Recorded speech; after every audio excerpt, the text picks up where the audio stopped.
Nithyanandam Paramasukadam Kevalam Jnanamurtim Dvandvatitam Gaganasadrisham Tattvamasyaadhilaksham Ekam Nityam Vimalamachalam Sarvadhi Sakshi Bhutam Bhavatitam Trigunarahitam Sadgurum Tam Namami.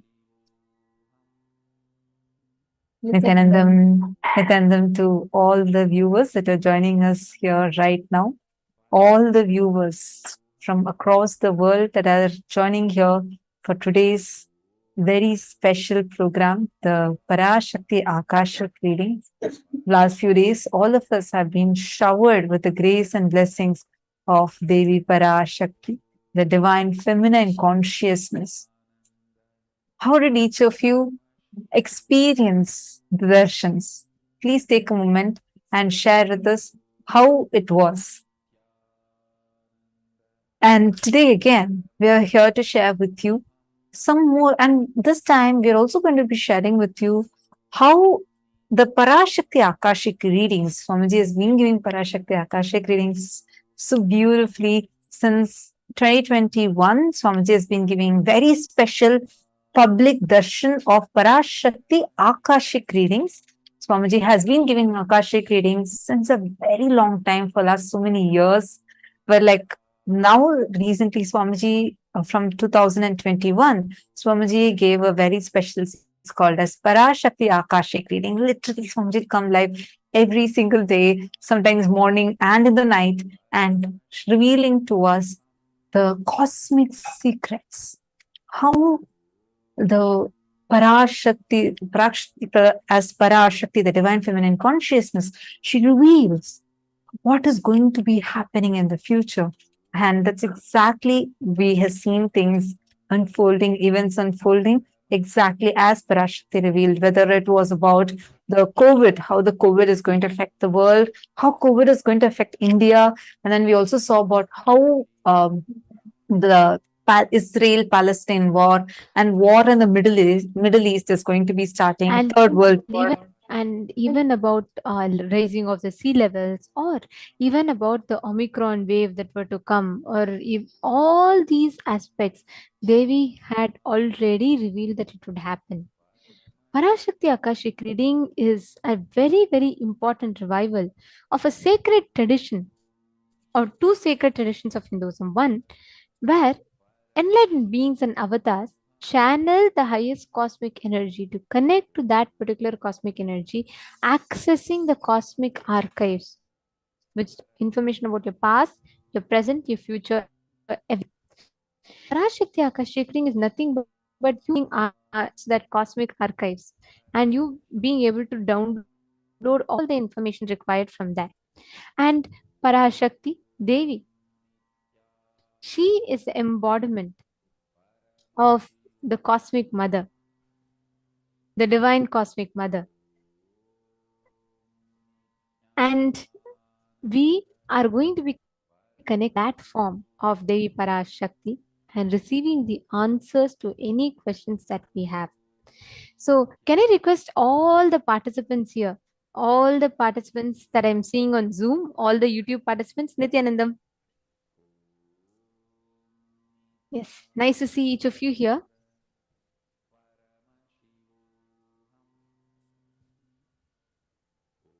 Okay, Nithyanandam, Ma Bhavati Ramarup, Ma Istak, and Ma Anandeshwari, Ma Sharmaine Muse, Ma Susan Solander, and Ma Maluhya Mona, Ma Maria Vasconcelos. Nithyanandam, very nice to have all of you here. See, today is a important day because we're going to be learning, or I would say visiting, some of the most interesting revelations from Devi Parashakti, and we're going to be learning how they have manifested as reality. And I'd like to ask all of you to take a few minutes to invite your friends and family members to come and join now, because this is a very, very important session that we're having segment to prepare ourselves to receive Devi Parashakti. So it's, please do not miss the session, and gather your friends, family members, every one of them who wants to be there for this session, so that they too can experience the um, the benefits, and they can understand this sacred science that's available. First, let us understand the significance of what happens during Akashic readings. See, when we say Akashic readings, right, what do we mean by that? When we say Parashakti, Devi, what do we mean by that? What do we mean about the divine feminine consciousness? Who represents that divine feminine consciousness? And what is a lesson for all of us to learn through this whole Leelas that Swamiji is doing, through the Parashakti Akashic reading? What is it that you can experience? What is the benefit that you can harness? We are going to be learning answers to all of this.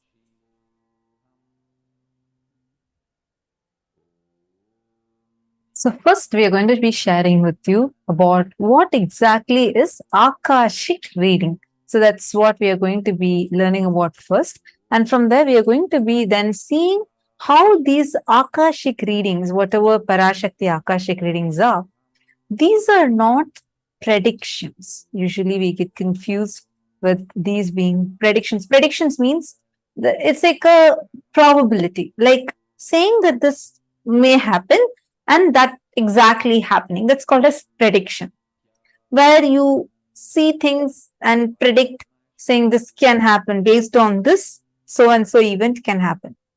But Akashic readings are not equivalent to predictions. Do you know why? Because whatever has happened, happening, and yet to happen, all these three are recorded on space. It's all like already recorded. Whatever has happened, happening, and yet to happen. These are stored in something called as the cosmic archives, Akashic records.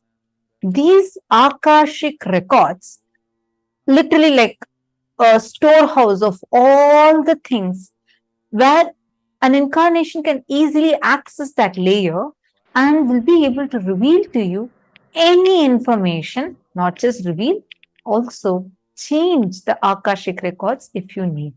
So, So, knowing your not just the past, as in what happened in this birth, even your previous births, even your future births, you will be able to know all of this. That is what is Akashic records. Now, let us listen to it and understand the deeper revelation. What are Akashic readings? Why is it powerful? What is the significance of an Akashic reading? And understand whenever you cognize and understand this one truth about Akashic readings, right? When you understand the science, when you actually see Devi Parashakti, the way you ask questions, the way you connect to her will be much, much more deeper. So let us now listen to the revelations on what are Akashic readings.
First, nothing can be destroyed. Please understand, none of your actions, thoughts, plans, emotions, words, nothing can be destroyed. Everything is addition to existence.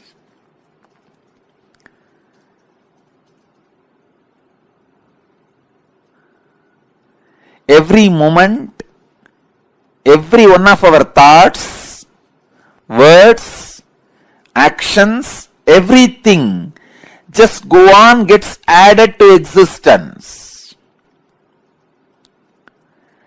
10,000 years ago, what rishis were doing on the banks of Saraswati is still available in the cosmic archives as if it is happening now. Please understand, 60,000 years before, what human beings were doing in the Ganges civilization is available as if it is happening now with the 4D clarity, not just 3D, 4D clarity. Nothing can be destroyed in the world. Everything is stored.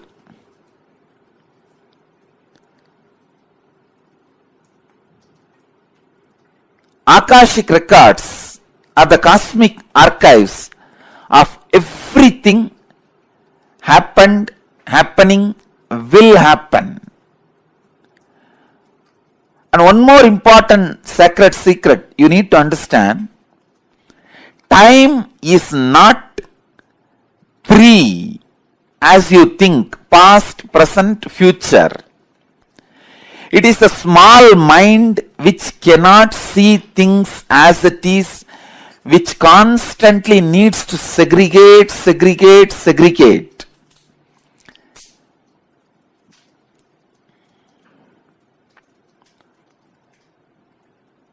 For example, if you keep a fruit basket on the table, ordinarily if you look, you will look in one moment and you know it is a fruit basket and 5 different fruits are there. But for a child, it cannot grasp the whole thing immediately. It will say first, oh, banana, then mango, pineapple, apple.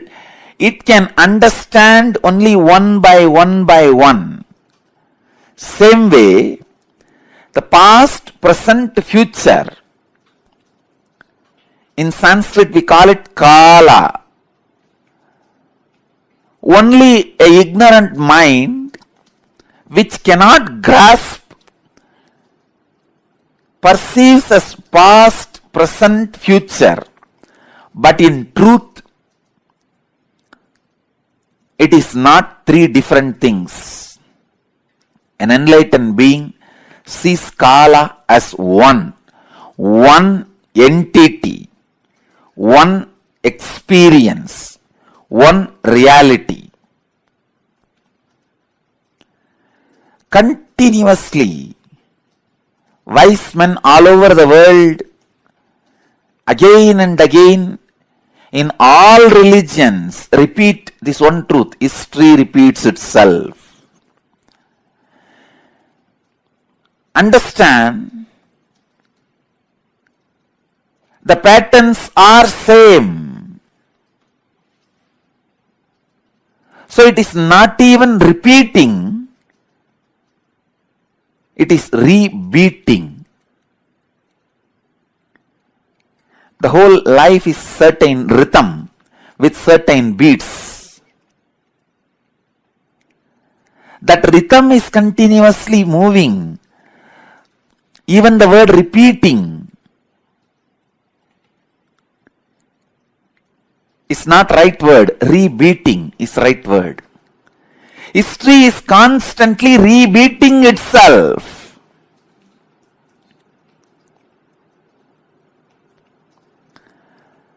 because past is not independent of future and future is not independent from the past. They are just single unit.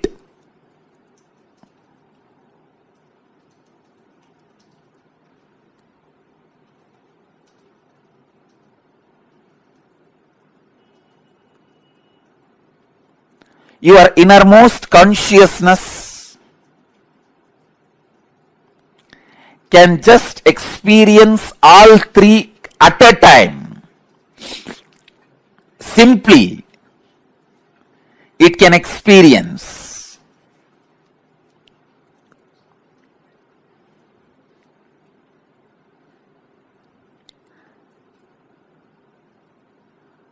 Past, present, future. All these three are just the very integral part of your inner space.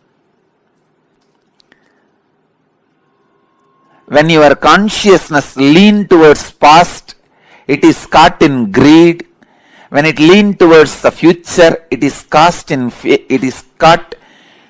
fear. When it is sitting with the present, it is inspired. Please understand, when it moves towards the future, it is caught in fear. That is why it jumps to greed. Fear is a wound, greed is a medicine. When greed is a wound, fear is a medicine. Fear heals greed, greed heals fear.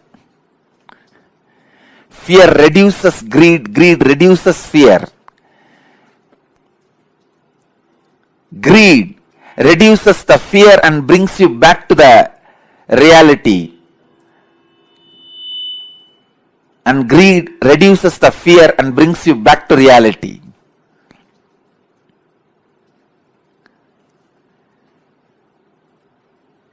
Past, present, future. All three are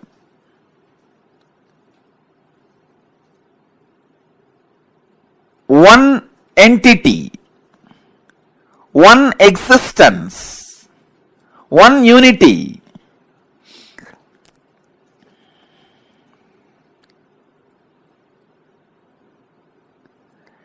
Just with the consciousness which does not get stuck in the fear or in the greed, you can see the whole. You can see the whole. Please understand. You can see the whole.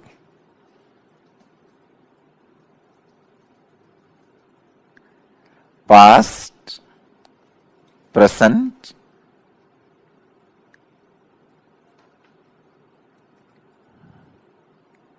and future.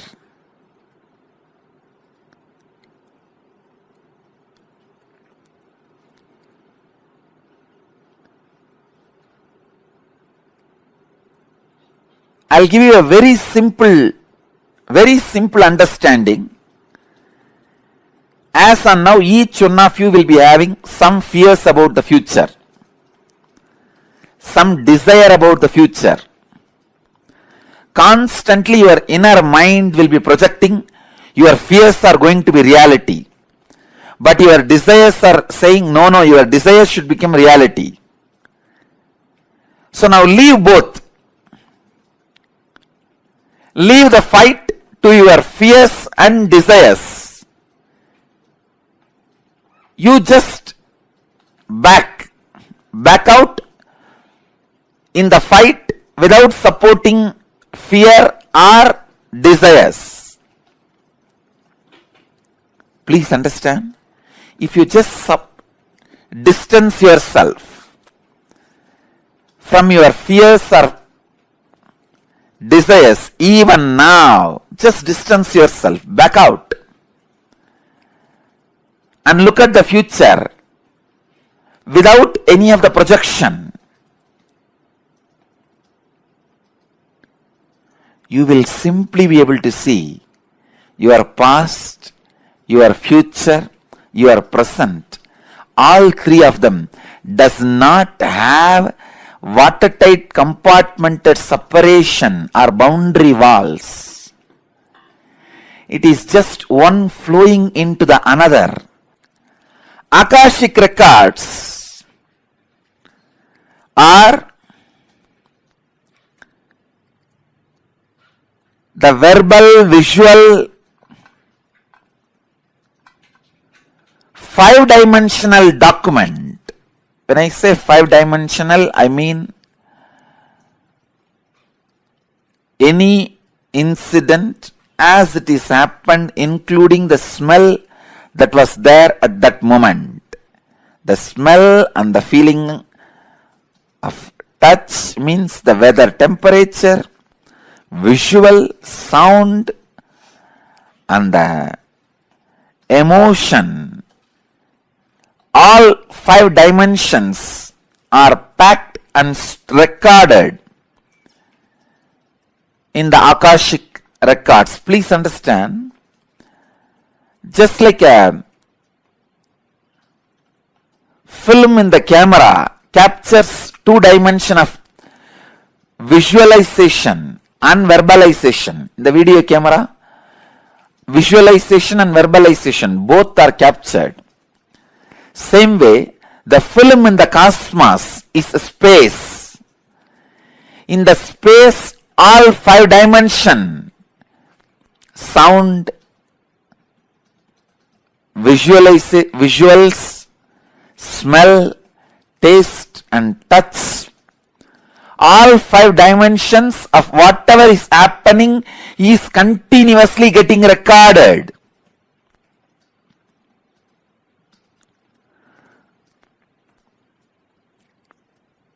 As the future is nothing but the extension of the past, the future is also predetermined.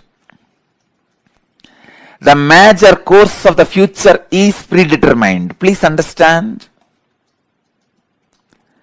In the past, in India, people were sitting on the floor, having plates and eating with the hands.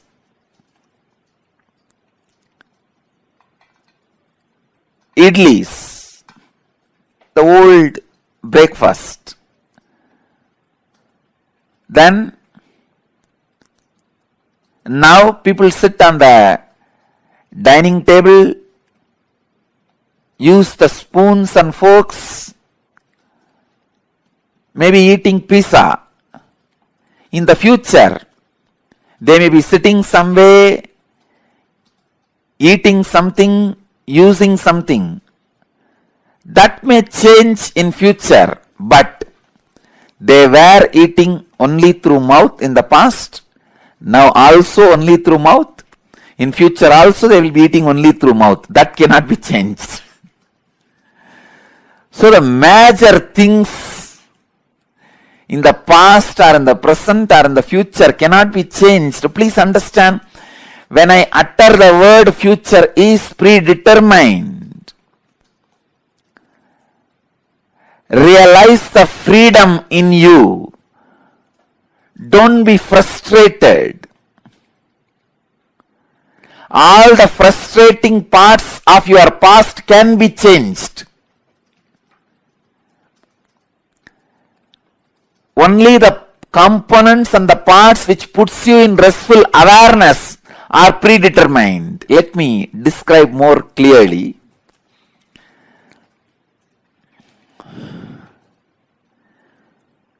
The parts which affects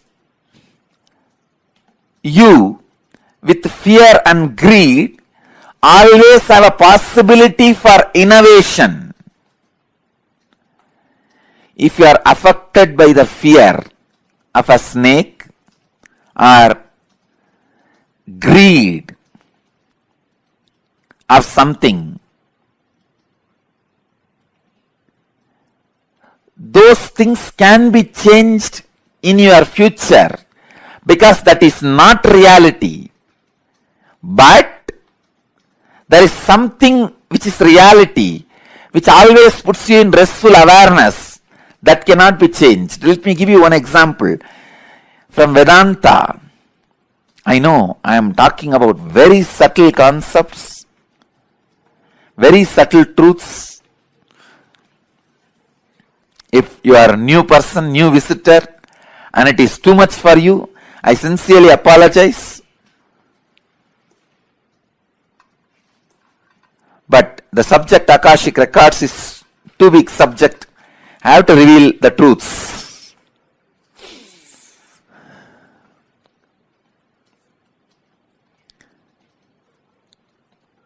Please understand. In the dark night, you are walking in a forest alone. A rope is lying on your way. The moment you see first thing, naturally, you will have a fear stroke. It may be snake. At least for a few seconds, you will be in that mood. It is a snake. And most of us, our eyes have so much of power. It will show as if that end of that rope is moving little bit.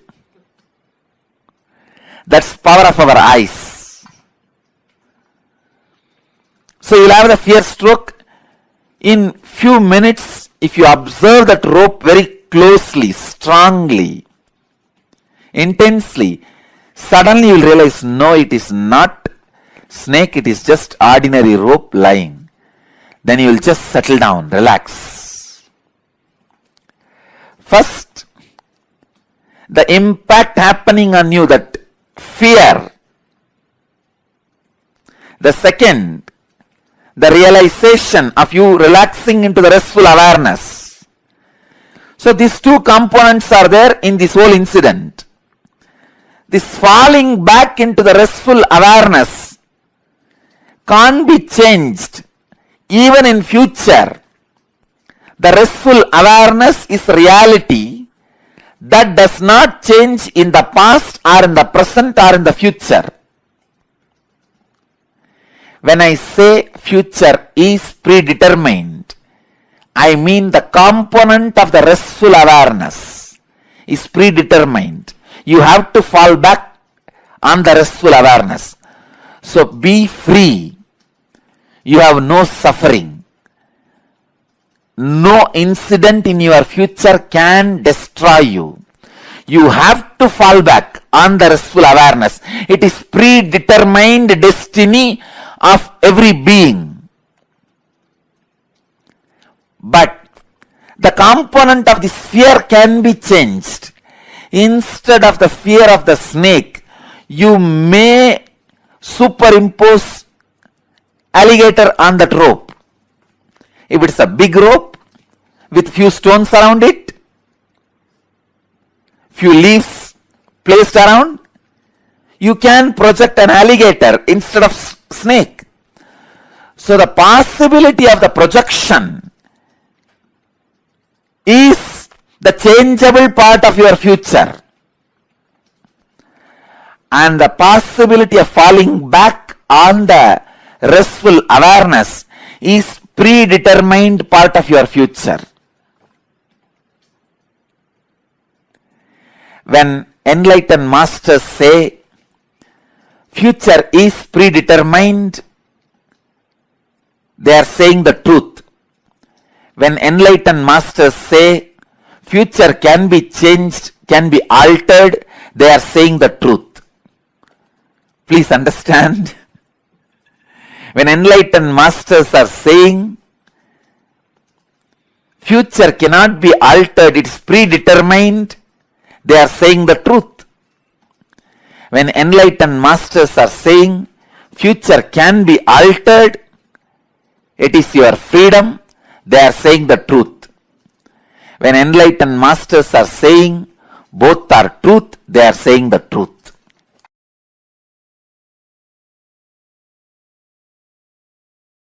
The Akashic records are, it's like a password being handed over to you. All the informations are there and this is the password, please see it, that's all.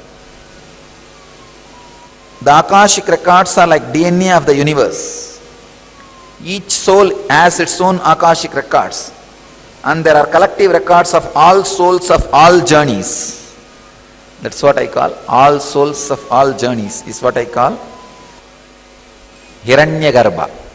So now I'll add some of my insights. First thing, understand, all the information you collected through all your births is available in your DNA. Second, you can access some of them just to understand and not to waste the time doing the same actions again and again, thinking you will have the joy end of this action. See, it's like if you have done certain action and you did not receive the joy which you wanted, and if you forget that you did that action and did not have the joy, you will be trying it again and again in various ways. But if you remember, you did this action, did not have the joy, you will not try it again. You will not waste your time on it again. So accessing DNA code, reading Akashic record will be useful in that way for you to become enlightened. Not to waste your time on the foolish things which you are trying to do again and again and again. For example, fighting with the master. You know, end of the day I am only going to win. And even if I let you win, means you are losing the whole game. That is why I am just letting you win, or feeling that you are winning. This is one of the major foolishness. But if you have the access to Akashic record, even once or twice, if you have access to the past once or twice, through your DNA, suddenly you will be awakened. Oh God, how many times I will be doing this same foolishness? It is time. Start living, doing, and no making decision. You will learn the art of surrender. You will learn the art of surrender in your practical life. That's why sometimes I encourage few people to go for this Nadi reading. Because this Nadi reading is Akashic records outside your DNA. Sometimes it will not be 100% perfect and you will not have a trust also. Even if they miss one information, did not read properly, because it is so subtle, not only the word, even the interpretation. So subtle, sometimes you will miss one information, that reader misses one interpretation and you lose trust over the whole thing.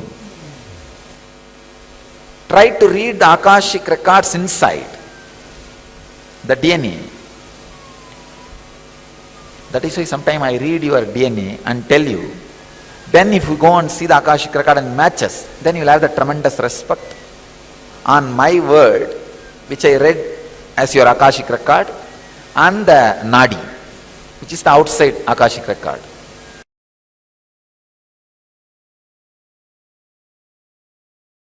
From the pure space of Kalabhairava,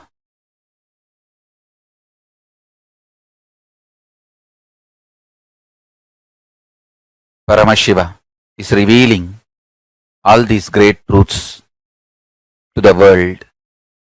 Please listen and internalize. All these truths are independently powerful and capable to make your consciousness into super consciousness. Your consciousness is the seed, it is a possibility. If you understand these great truths, it can flower into super consciousness. The seed is waiting to flower to achieve its completion and fulfillment. Listen and cognize these truths, you will achieve completion and fulfillment, ultimate enlightenment. Listen. The first truth.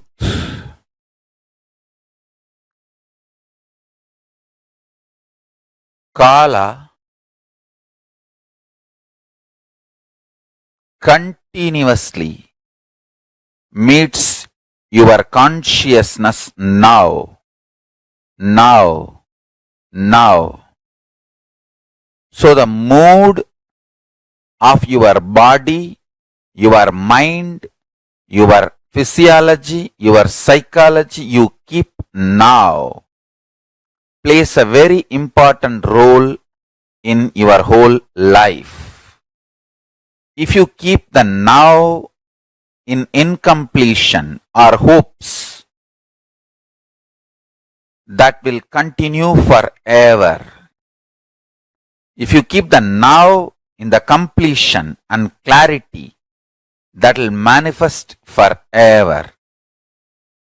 Kala does not meet your consciousness in the past or in the future. He meets your consciousness now, in the present. So, again and again, during your present moment, be in the space of completion. Learn to bring completion to yourself, restful awareness to yourself now, and do not have guilt or worry if you have the influence of the past and influence of the future on present now. Guilt or fear is a one more incompletion that is not going to help. So, not engaging with guilt, not engaging with fear, unclutching with fear, incompletions, guilt is the right attitude. Understand the official attitude towards incompletions, towards guilt, towards fear is unclutching, and all the further manipulation of fears, if you unclutch, life will become worse. All those fears are manipulation of fears. All those multi-level fears do not have the real existence. They are delusion. Constantly invading your inner space to destroy the possibility of enlightenment. Please understand. Anyone who comes to simple awareness stops behaving agitated, immature, rough, like multiple personality, all this layered fears, fear, guilt, powerlessness, incompletion are layered. Please understand, this is the Deva Rahasya. They all do not have influence over your present moment. This present moment, you meet the consciousness. Consciousness meets Kala directly. So, any practice you do in the present moment, for example, you declare completion.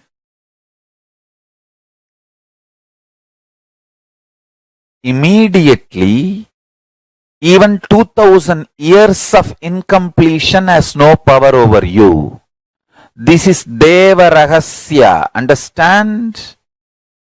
This Deva Rahasya can empower the truth in you just like that. You can manifest Paramashivam now. Only thing, don't become arrogant. Don't become arrogant.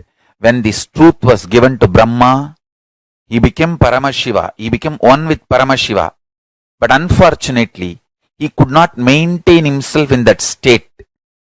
He started developing arrogance and started abusing Shiva and Guru. Paramashiva, who gave this truth to Brahma as Guru, he started abusing the Guru, thinking that he knows the whole business trick or trick of the trade or the whole thing. Then Kalabhairava manifests and removes his own head and makes him understand the truth ultimate, and again gives him back the Parabrahma space, and Brahma continues to do his responsibility of creation. Understand, Kala Bhairava is eternal compassion, eternal love.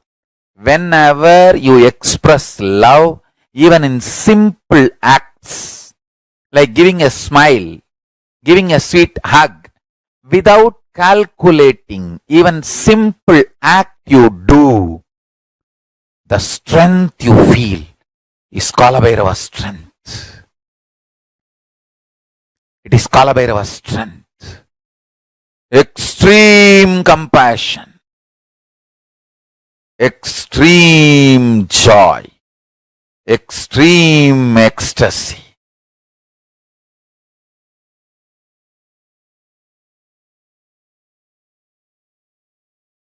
Brings intense powerfulness and strength in you.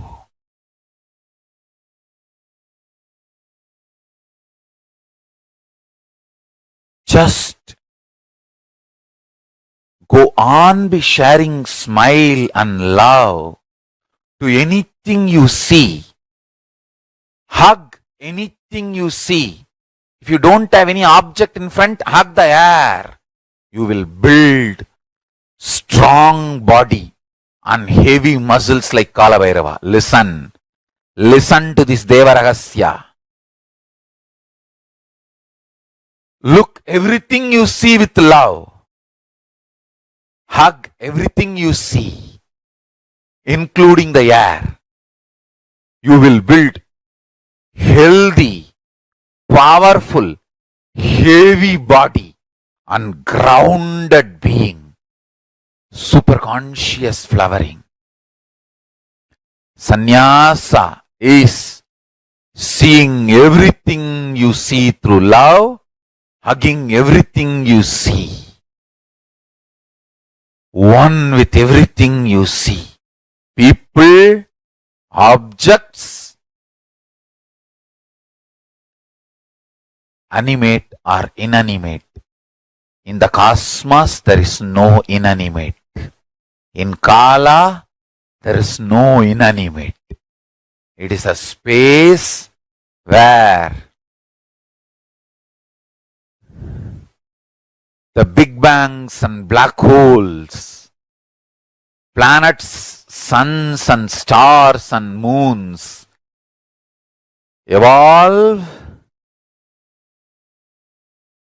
billions of years exist and dissolve spontaneously, simultaneously, without gap.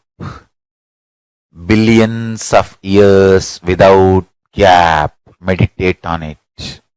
Meditate on it. Meditate on it. It is Deva Rahasya. The moment you understand this, your third eye will open up.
Today's subject is Awaken the Sacred Feminine.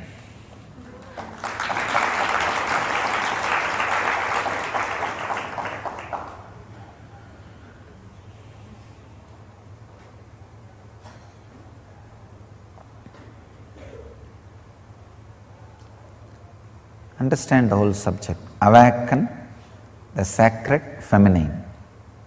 All three are unique words. Only feminine energy can be given the word sacred. Have you ever heard sacred masculine?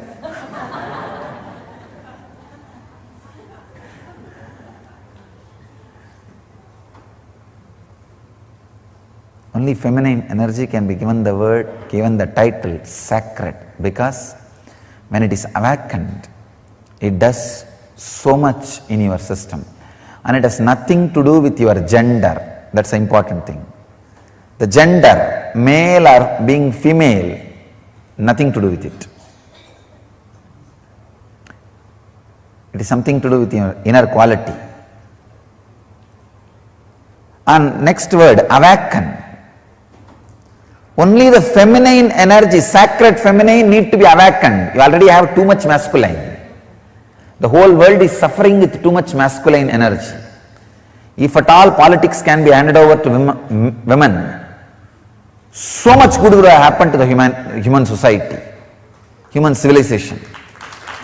Unfortunately, see, if it was handed over to women, it would have been completely family-based civilization. So naturally, everybody would have had their basic needs. All the basic needs would have been supplied to the whole world. Only the feminine energy need to be awakened. Only that can be called as sacred. Let me define the sacred feminine. Understand? The extraordinary creativity. Creativity will never be possessive. There are two kinds of civilization. Creativity based civilization, agriculture based. Possession based, money based. Sacred feminine means extraordinary creativity in any field.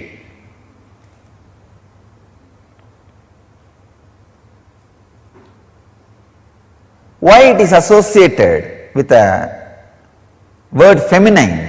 Because by nature, without any choice, all women experience that creativity when they carry a child. During their pregnancy, their system, even if they are unconscious about the feminine energy, even if they don't know anything about feminine energy, when they carry a child, their body is made to go through, experience sacred feminine.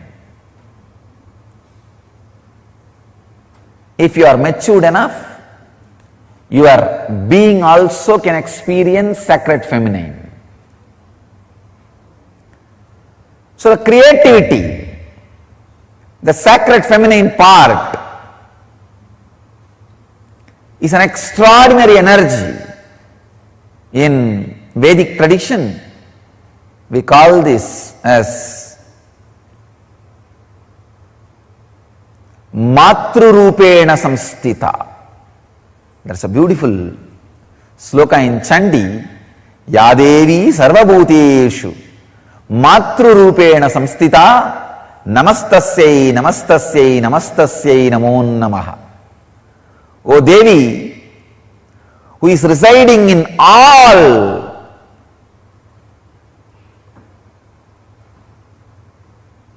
beings, Bhuteshu.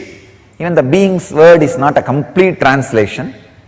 Whatever exists, Sarva Bhuteshu, Matrurupena Samstita, in the form of ultimate creativity, Mother, Matrurupena Samstita, who is residing Namastasyai, namastasyai, namastasyai namo namaha. I bow down, I bow down, I bow down, I surrender. It's amazing stotra.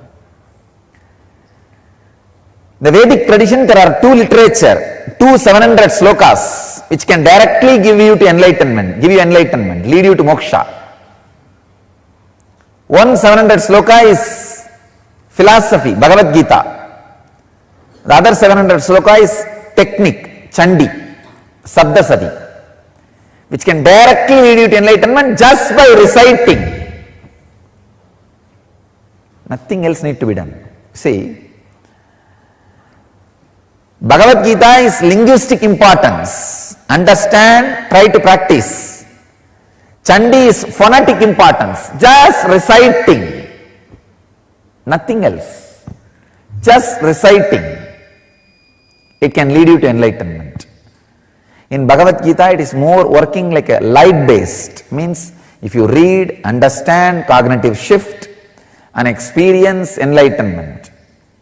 Here, with Chandi, it is working on sound, just a very phonetic sound. Chant or listen, enough. Work happens inside you.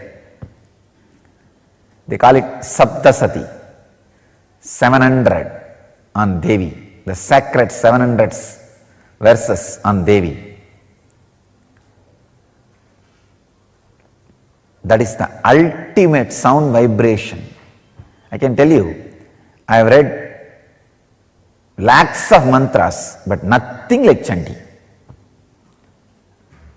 Nothing like Chandi. When you recite, you can feel inside your body that creativity getting expressed. The sacred feminine getting awakened.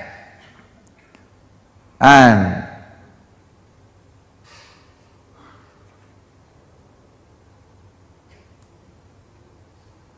the Devi who resides in you in the form of creativity getting awakened, the whole body will feel the intense energy just by the sound. Sacred feminine, understand, just the uttering of the very word, you are in different plane. Your mood is different.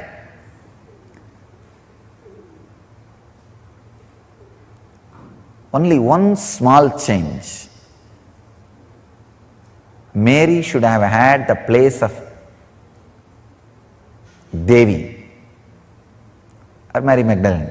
In these two, any one, Mary Magdalene should have had the place of Radha in Christianity. The whole world would have been different. The whole world would have been different. Either the place of Devi Parashakti or the place of Radha was given openly. Of course, there are mystical tradition in Christianity still gives the place of Radha to Mary Magdalene and gives the place of Devi to the Mary, mother of Jesus. Still there are mystical traditions, but not the mainstream.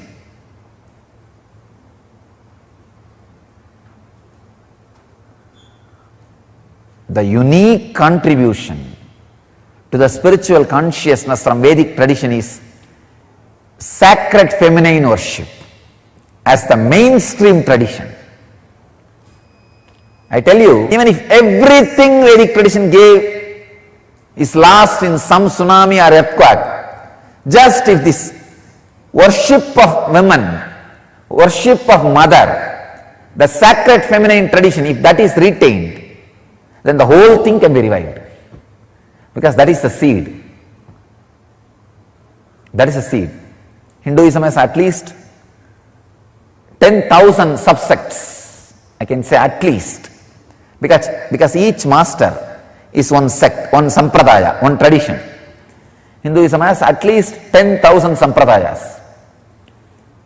I am saying at least. If all sampradayas are lost for some reason, only this one sampradaya the Devi worship, mother worship is retained, I'll tell you, whole thing can be brought back. Because the whole thing is centered on this one, mother worship. Mother worship carries the blueprint, the hologram of the whole Vedic civilization. Just this one book, this 700 sloka, all the Hindu Sanskrit literatures, Vedic Sanskrit literatures, if we put together, it will be at least 10 million, at least 10 million slokas. Means crore, I am saying minimum. Because Mahabharata itself is 100,000, 1 lakh. Like this, surely we have thousands of books, at least 10 million we have. If all the 10 million last except the 700, this Chandi, the verses on the sacred feminine energy, I tell you, the whole Hindu tradition can be revived. The whole Vedic tradition will come back.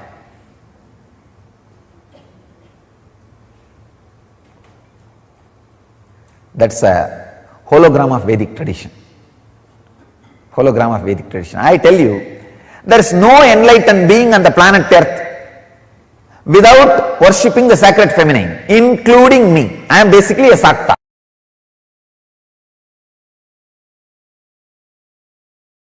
यादेवी सर्वभूतेषु माया रूपेण संस्थिता नमस्तस्यै नमस्तस्यै नमस्तस्यै नमो नमः.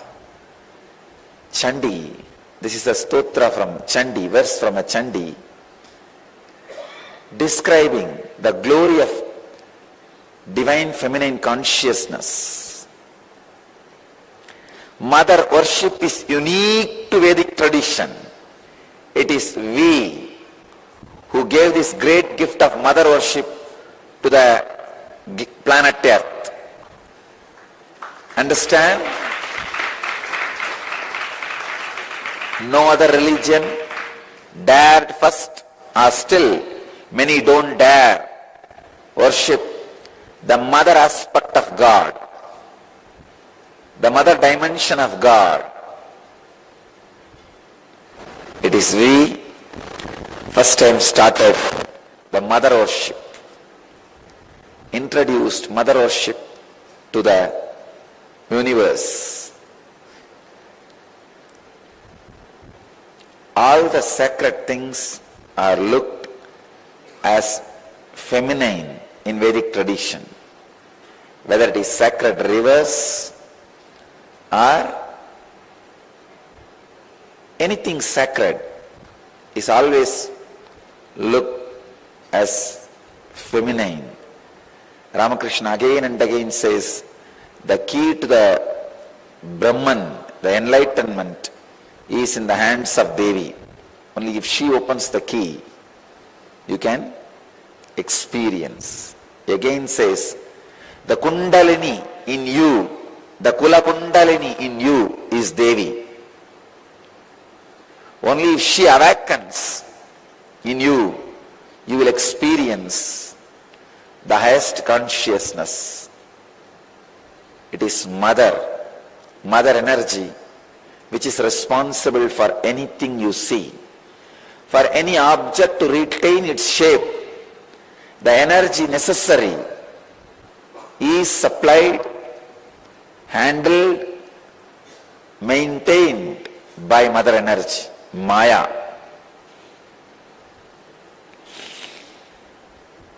It's Prakriti, responsible for Purusha's expression.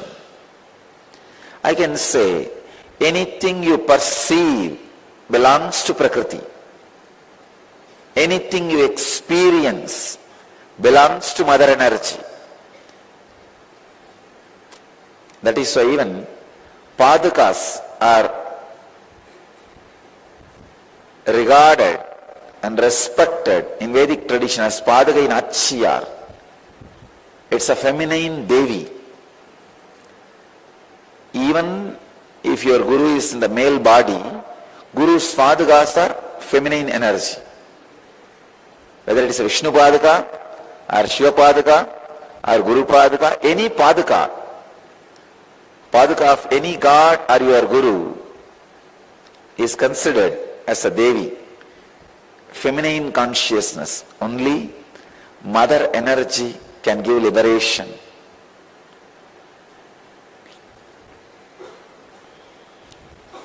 I can say,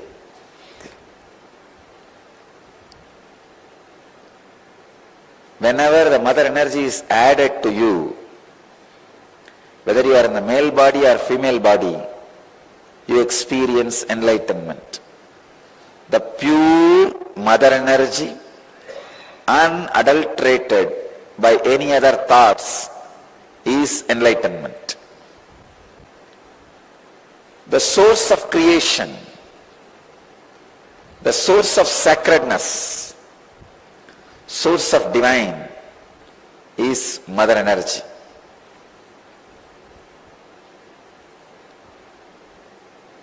Whenever Kundalini awakens in your body, you experience a unique feminine consciousness.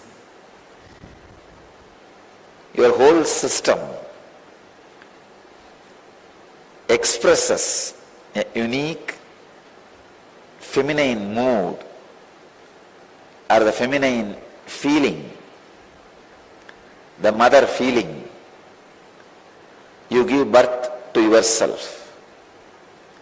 When you become mother to yourself, when you give birth to yourself, you become the divine mother, cosmic mother, universal mother.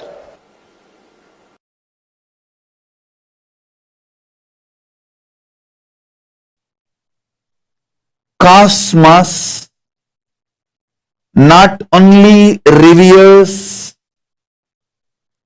celebrates, worships feminine consciousness, feminine energy, women who embody the feminine consciousness are not just revered, respected, but worshipped in cosmos.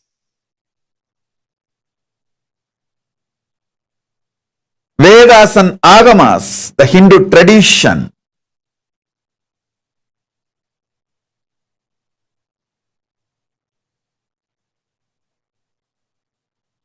not just gives equal right to women, it reveres, honors, it worships. In Hindu tradition, everything worthy of worship, gods, rivers, everything is named in a feminine expressive way. Female names, feminine expression names are given for the Shaktis, energies, rivers, all the whole nature. The earth itself is called as Bhuma Devi in Hindu tradition. In Hindu tradition, the earth is not geography, it is biology. It's not geography, it is biology. It's a living being and it is worshipped as female. And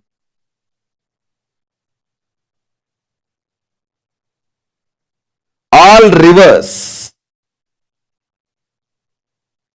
Ganga, Yamuna, Saraswati, Narmada, Sindhu, Kaveri, other than Brahmaputra, one river as exemption, all rivers are given feminine name. Hindu tradition is the oldest tradition worshipping divine in the form of woman, female form, Devi. Hinduism has a separate sampradaya called Shakta Sampradaya. Worshipping feminine energy, worshipping the highest source of the universe in the form of women, worshipping God in the form of women is in Hindu tradition. I tell you, it's not that just Hinduism gives equal right to women. Hinduism reveres women, honors women, above all worships. Again and again Vedas and Agamas repeat, wherever women are pleased, worshipped, all gods reside there with bliss and joy. And even in our stotras, stutis, everywhere, the Hindu literatures, whether starting from the Vedas, Shri Suktam, Devi Suktam, Durga Suktam, Saraswati Suktam, are the Upanishads, Tripura Upanishads. There is a set of Upanishads called Tripura Upanishads, where elaborately the Shakta Sampradaya, connecting with the cosmos in the female form, is established as a spiritual tradition and science. Please understand, Hinduism is cosmic science, not just set of beliefs. It's a cosmic science.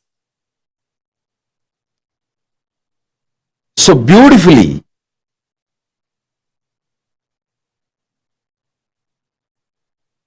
Vedas, Upanishads reveal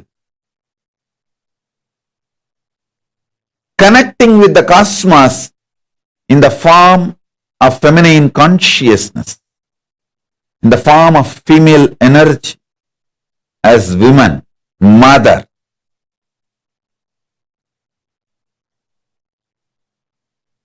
Hinduism is the oldest feminine consciousness celebrating, feminine consciousness worshipping tradition. From Vedas, Suktas or Upanishads, then the Tantras, Nigamas, Agamas, Puranas, everywhere Hinduism reveres, respects, honors, above all worships. Worships women, worships female consciousness,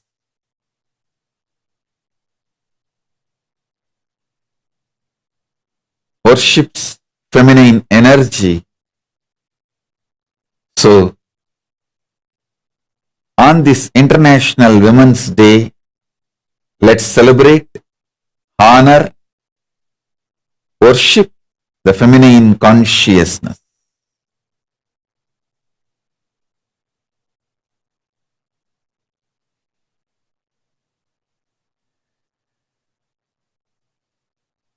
So once again, I thank everyone, all the recipients of today's awards, for doing what you are doing and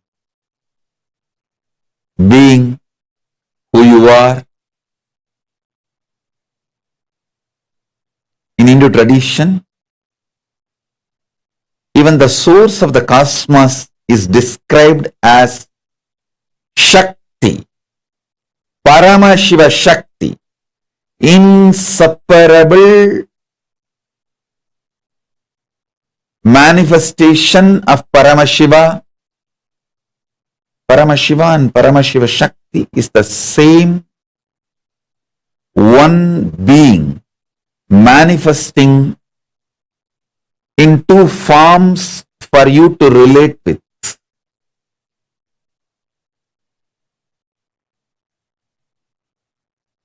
It's one being in two forms.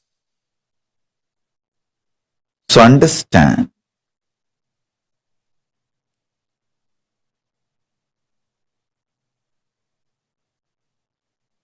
it's the oldest mother-centric spiritual tradition and spiritual science to manifest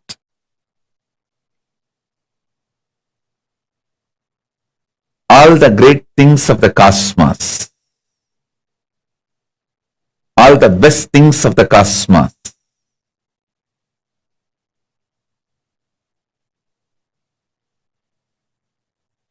I should say, unique contributions of Sanatana Hindu Dharma, the oldest living civilization, is feminine consciousness, means Devi worship, Shakti Puja, Shakta Sampradaya, and the science of Nijavatara and Archavatara, where the gods, goddesses take form as the human being or the form as the deity. Science of Shakta Sampradaya first, and science of Nijavatara and Archavatara, the third most important.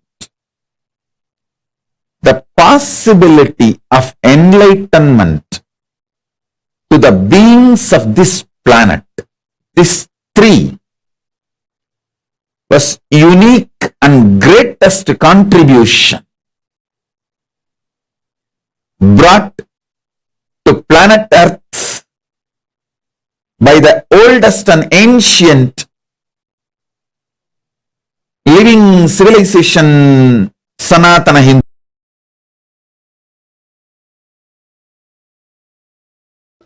Please understand, first and foremost relationship is mother. Ability to learn, even idea to relate, starts with mother. How to relate starts with mother. Understand? Your idea to relate, your ability to relate starts with mother. Mother's contribution in your life, either by doing some things or by not doing some things. Please understand, even if she was not there in your life, the impact of that remains forever. Either she is there or not there, her impact on you remains forever. If she was there, if she is there in a positive way, if she was not there,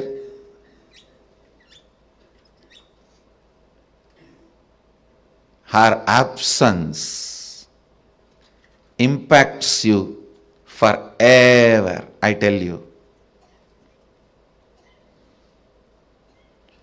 Mother is too important way to connect what do you think as life.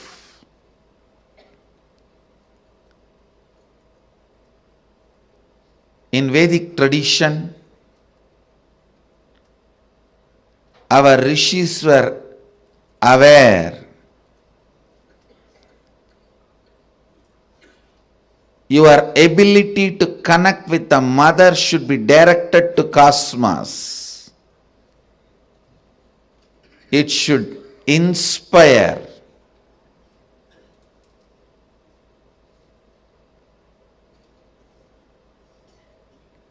It should awaken your higher consciousness. It should inspire your higher consciousness to express through you. It should awaken your higher consciousness.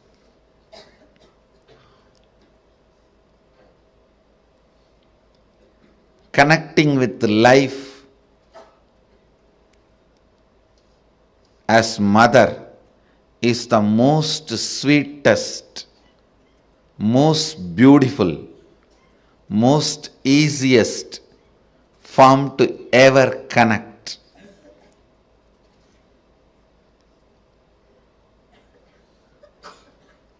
Please understand, my childhood was full of spiritual experiences, amazing spiritual masters, great yogis like Raghupati Yogi, Vibhudananda Puri, the personalities of their stature, Ram Surat Kumar, Annamalai Swamigal, Sadhu Om. I can list the personalities, great spiritual personalities. And I was exposed to all the spiritual thought currents and traditions like Vedanta, Saiva Siddhanta, Shaivism,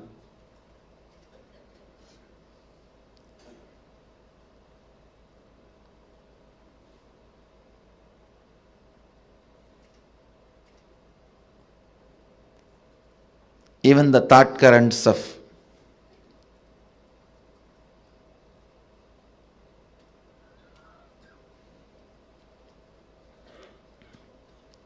Sankhya, Yoga, Nyaya Vaiseshika,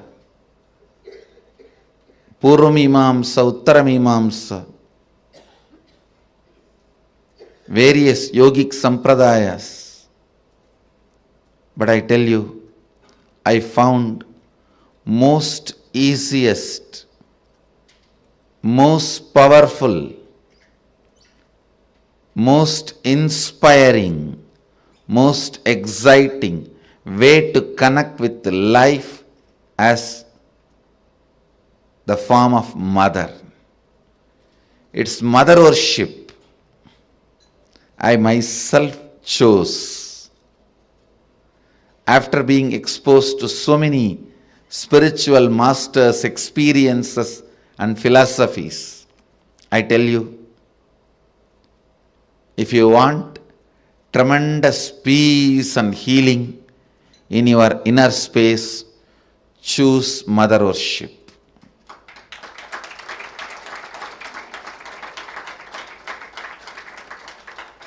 Even with your guru or your Ishtadevata, relate as mother.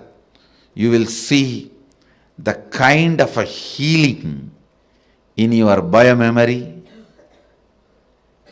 It will lead to extraordinary healing, unimaginable healing, extraordinary completion, unimaginable completion. Blessed are those who had responsible mother till you became 14. Actually, till 14 only you need. Till you become physically matured, you need mother. Blessed are those who had life around their mother till 14. I tell you, till 14 if you had mother living around you, living with you, then you know how to connect with mother. You don't need a separate lesson. connect with the divine the same way,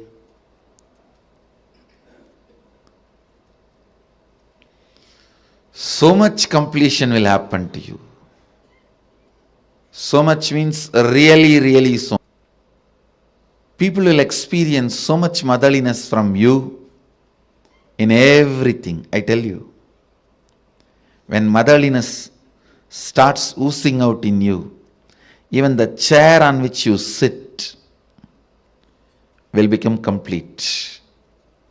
It won't feel the heaviness of you. It will feel you as a blessing. The ground on which you walk will feel blessed by the touch of your feet.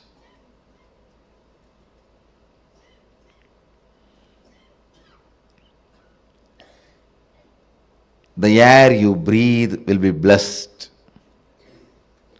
People whom you see with your eyes will experience that love and compassion. I tell you, nothing can be compared to receiving the love of motherliness and sharing, radiating the love of motherliness. If you can't radiate, receive and radiate, whoever you may be, you waste your life. You are missing one of the major dimensions of your life. Whether you relate with your Guru or your God, it can be any God, Shiva, Vishnu, Parvati, Durga, Kali,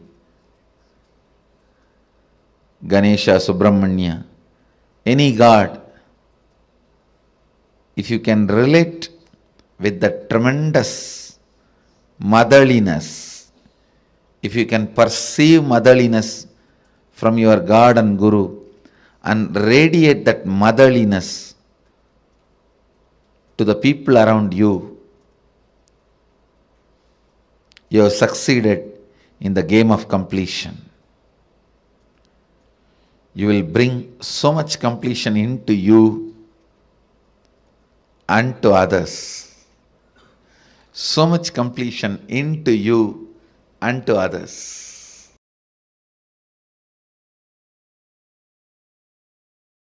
All spiritual groups in all religions have mother worship in some way or other.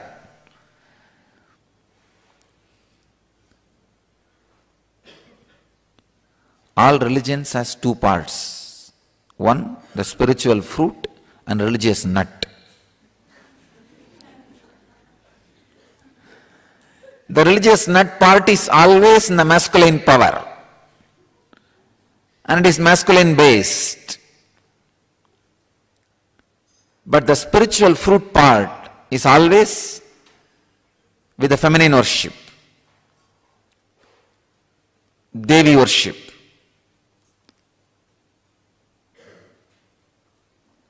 All spiritual groups, civilizations, has this mother worship, and that contribution, that mother worship, that very concept, that very truth is from Vedic civilization, Vedic tradition. All the rivers,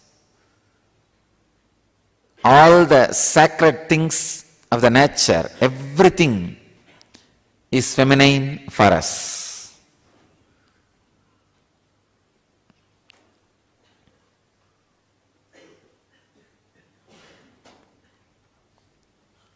In US, all these cyclones and natural calamities are always being named feminine. In India, we would have done opposite. All the sacred things of the nature, we name it feminine. All the things and energy which creates, we name it in a feminine way. So understand, the mother worship is the great contribution to the spiritual civilization by the Vedic tradition, from the Vedic tradition.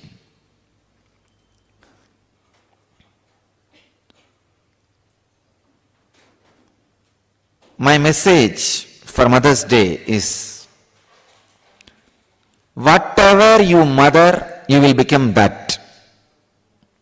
If you are mothering violence, anger, low self-esteem, you will become that.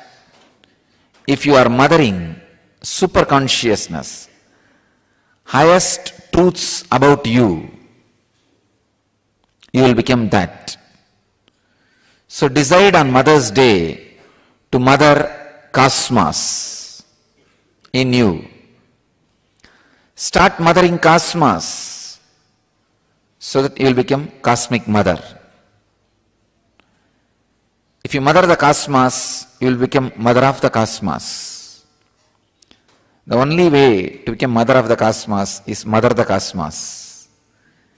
Continuously mother cosmic consciousness inside you by unclutching. Live these great truths by mothering it again and again and again. Mothering cosmos is what I call unclutching. Unclutching from ordinary things so that you can mother cosmos inside. The essence of mother worship is mothering cosmos in you.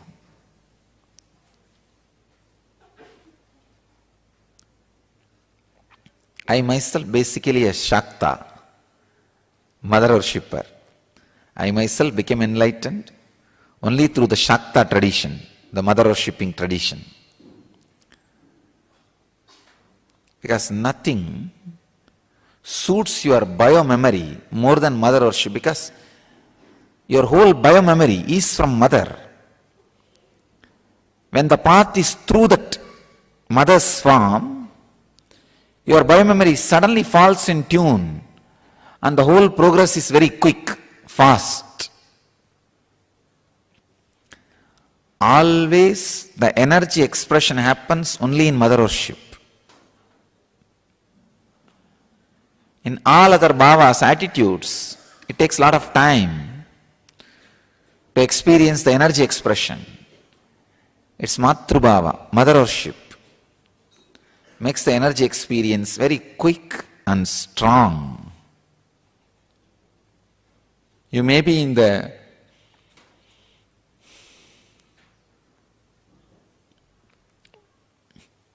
body of a female or body of a male, but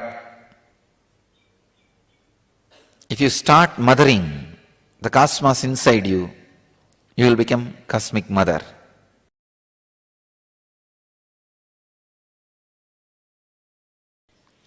If you see each form of those 10 different dimensions, it represents one great principle, Kali, the principle of enlightenment. Means, if you see her, she is the embodiment of cosmic causal body from where everything comes out. Dark color and holding knowledge sword in one hand and the severed ego head in another hand, giving abhaya and varada.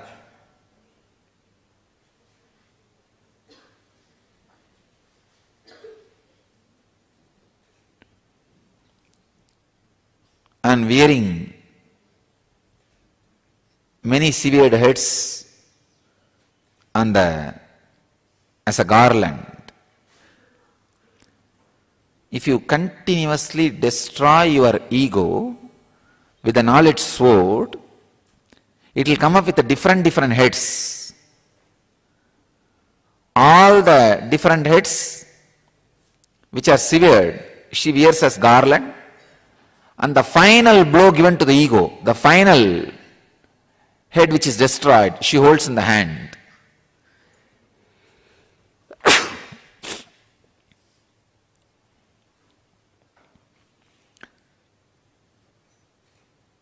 Symbol of enlightenment. When the ego is finally destroyed, cut, from that head, the Sahasrara Amrita, the knowledge nectar, the nectar of bliss overflows. That is what all our disciples, dogs, are drinking.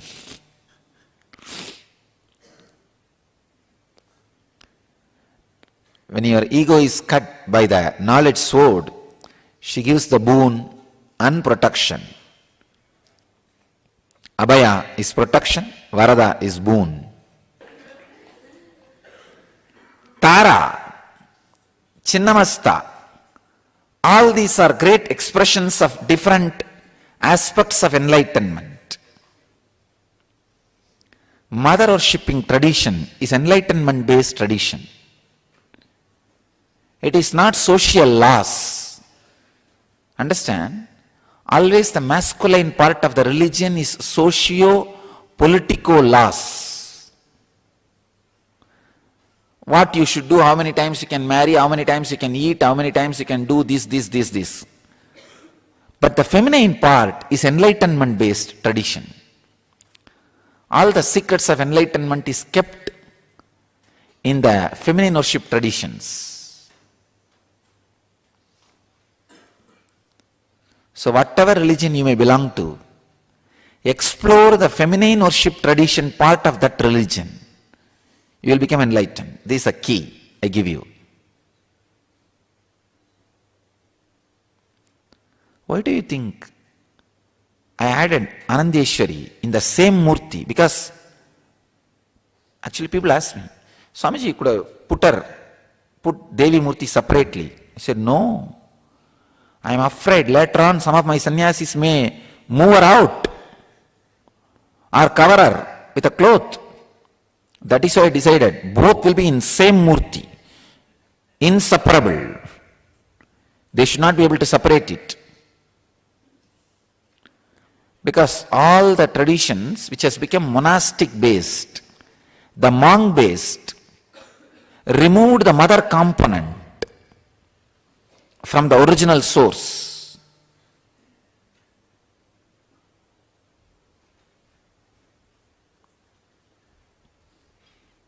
I do not want that to happen to my tradition. That is why I put Devi in the lap itself and took care. Always Shiva is holding with one hand.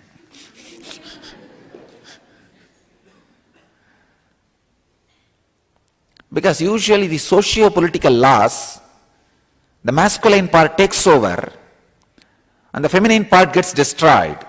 The spiritual truths. I don't want that to happen to my tradition.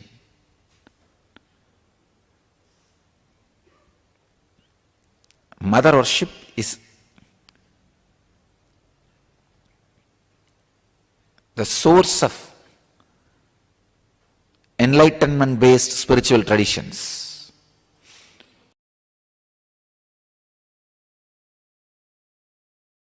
To our Sangha, that is the reason I put Devi on the lap of Shiva, not even separately.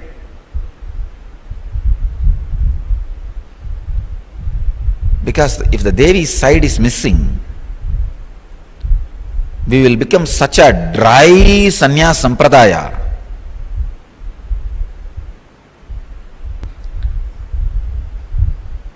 It is feminine energy and the Devi aspect which keeps man not becoming terrorist. Otherwise, the extreme fanaticism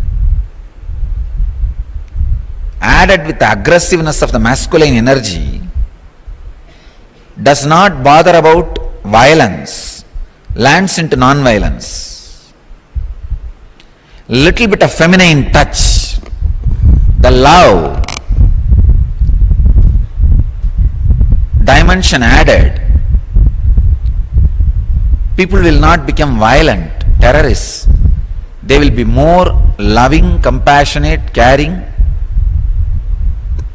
cultured.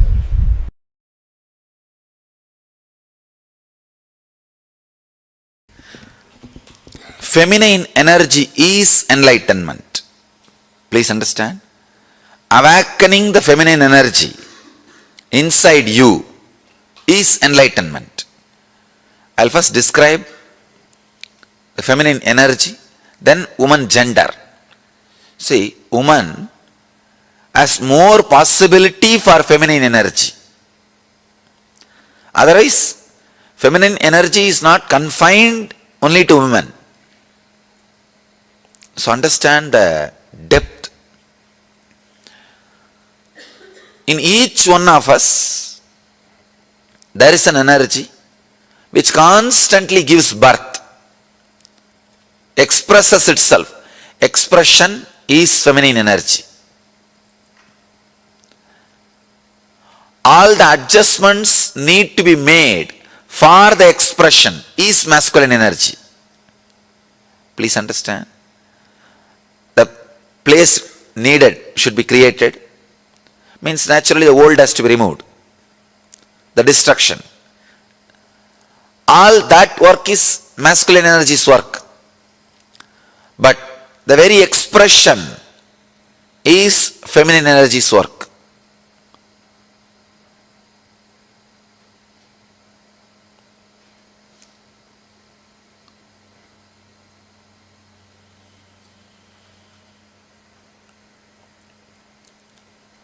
If you see our deities, they will have two wives. Almost all deities. Please don't think it's two women. Two aspects of feminine energy. One, the aspect which gives the fulfillment, physical pleasure. The other aspect gives fulfillment emotionally as a mother. One aspect which gives fulfillment physically as a beloved. The other aspect which gives fulfillment emotionally as a mother. The very being, the very basic thing of the human consciousness, it can play both the roles. When you awaken feminine consciousness in you, you will see that you are radiating physical fulfillment and emotional fulfillment, which is enlightenment. Practically, which is enlightenment. I'll describe the Arunachala story. The story of Arunachala.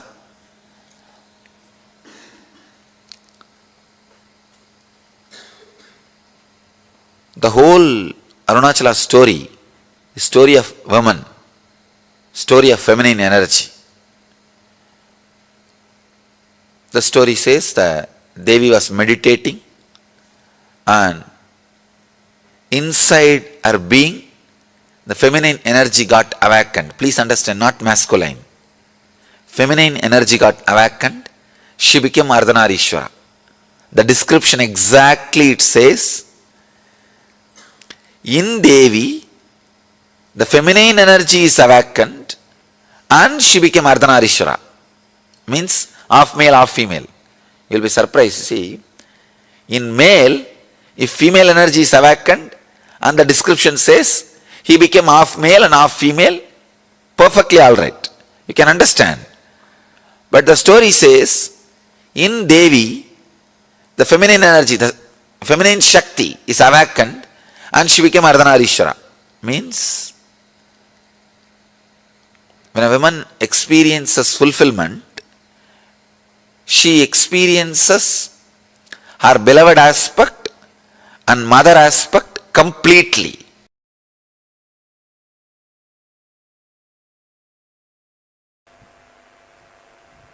By the nature of the muscle memory, women are hardwired for the major three qualities which can lead them to enlightenment quickly, which is a basic necessity for enlightenment: receptivity, passivity, and the ability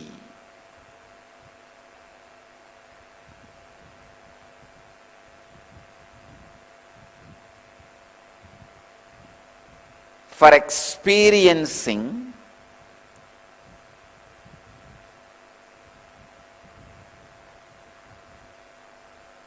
the feeling connection beyond logic. Please understand. Receptivity, passivity, ability to feel connected, feeling connection beyond logic. This three is part of the very biomemory of female body. Women, biomemory of women.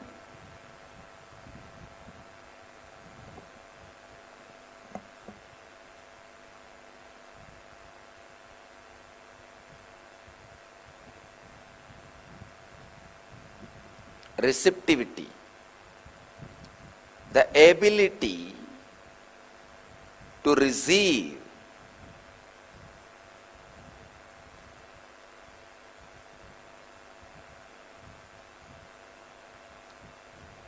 the biomemory of the woman's body is not aggressive.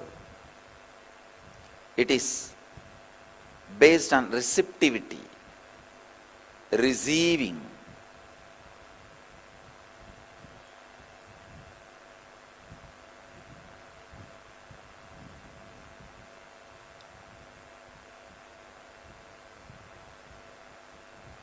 It is not based on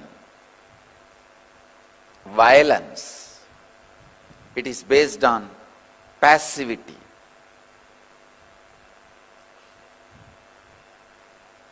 That is why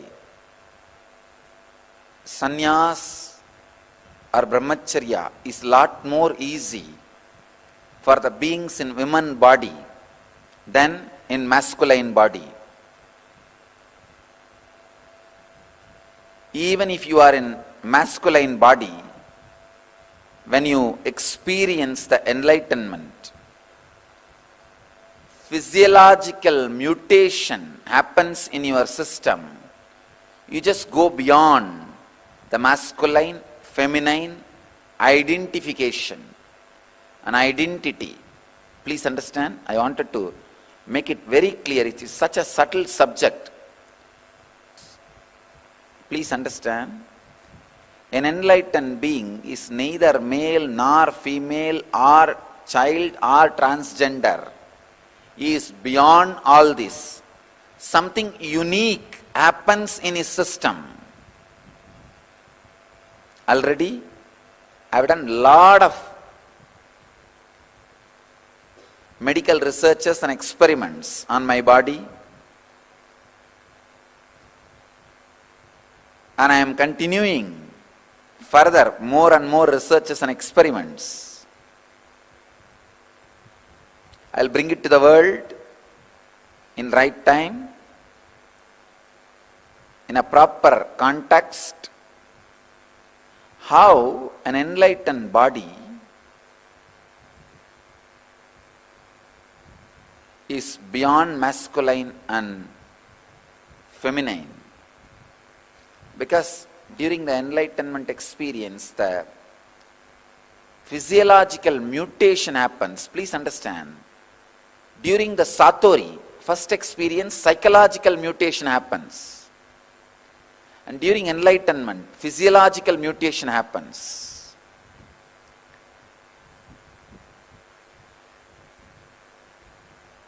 Because in masculine body, feminine consciousness gets awakened. It gets awakened so strongly, the physiological mutation happens. Side effects and after effects of the physiological mutation, only I have studied. For last many years I have studied successfully. Now also I am continuing to study. I will present to the world when time comes. I wanted to insist this one important thing. By nature, feminine biomemory, women's muscle memory is for receptivity, passivity, and feeling connection beyond logic. For enlightenment to be transmitted to you, you need to feel connected to something which is little beyond your logic. But masculine biomemory is in constant insecurity and fear. It is justified. Men say, no, we go out and do business and we are cheated, exploited. So we need to develop a shield of protection, security, and we need to think logically. Okay, it is justified. I am not saying your insecure feeling is unjustified. But what to do? Enlightenment happens only when you are able to feel connected. Women, by nature, have the extraordinary capability to feel connected beyond logic. Men should evolve in that direction, should create those higher qualities to achieve and experience and express enlightenment.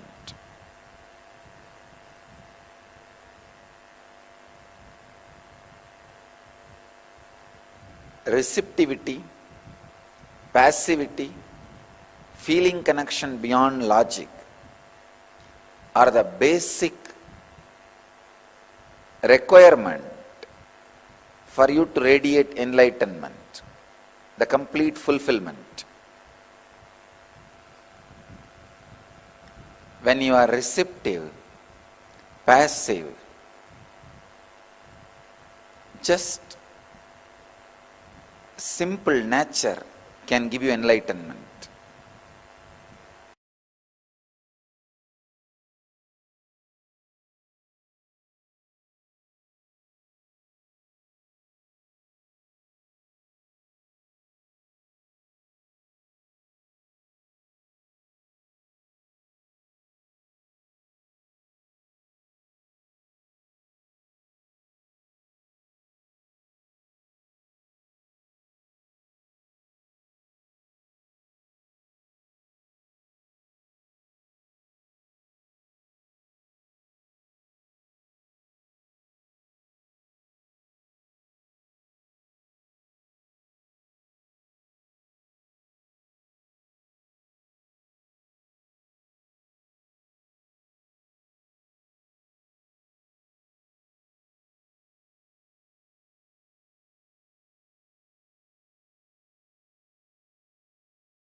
Once Ganesha and Subramanya, both of them have decided to have a challenge that who will quickly go around the world 3 times.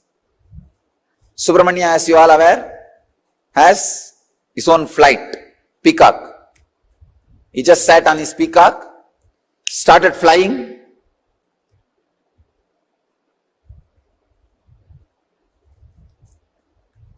Crossing the continents, crossing the oceans, hills, once, twice, thrice. He completed and came back. He saw this Ganesha, heavy guy. His vehicle is a rat.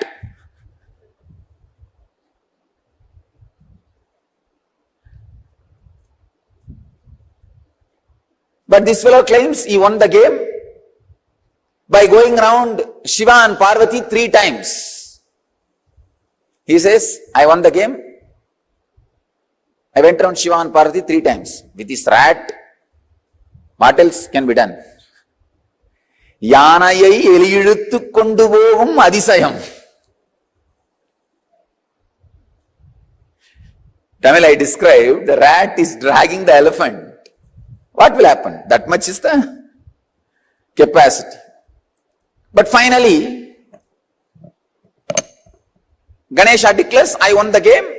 I went around the Shiva and Parvati 3 times. Subramanya asked, how can that be? Very beautifully Ganesha says, you went round your world, I went round my world. Understand, you went around your world, I went around my world.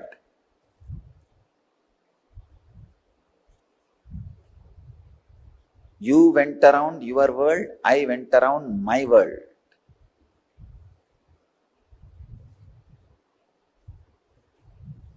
You need to catch this truth. The world, my world. This is the sacred secret. The world is binary, logical, arithmetic, scientific, universal.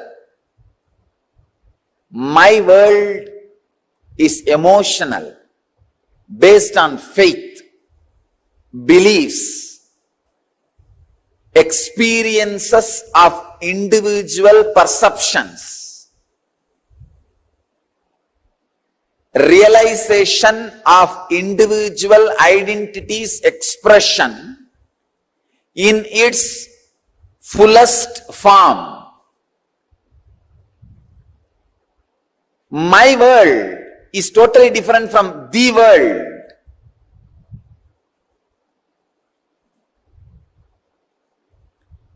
When my world is completely in tune with the world, you are a Jivan Mukta.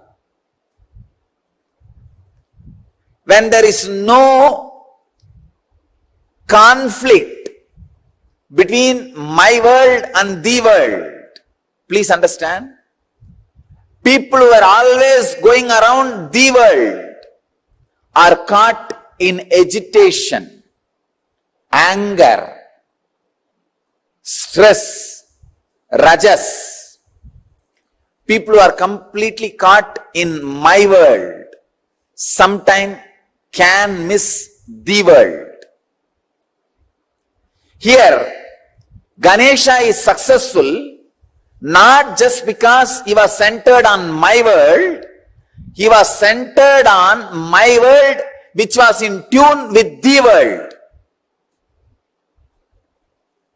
He was completely experiencing my world, the Ganesha's my world and the world is one and the same.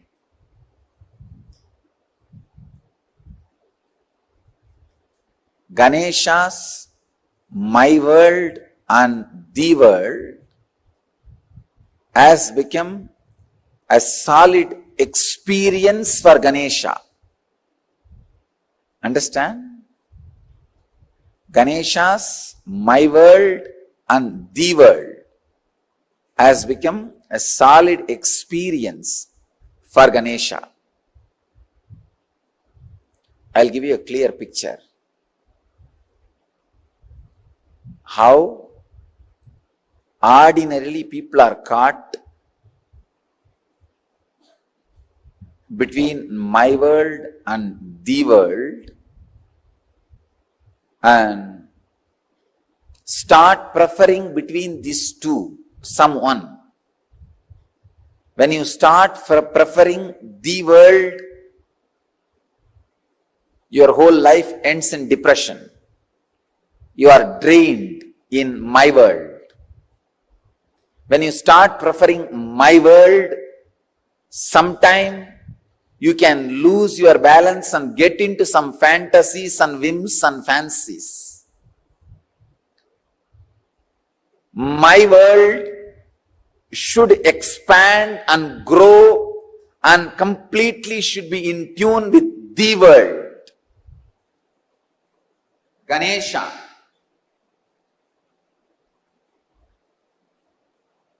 is my world.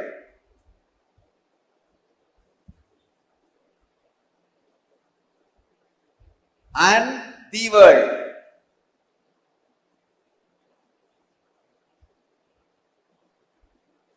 Both are in tune because Mahadeva, Shiva, and Devi.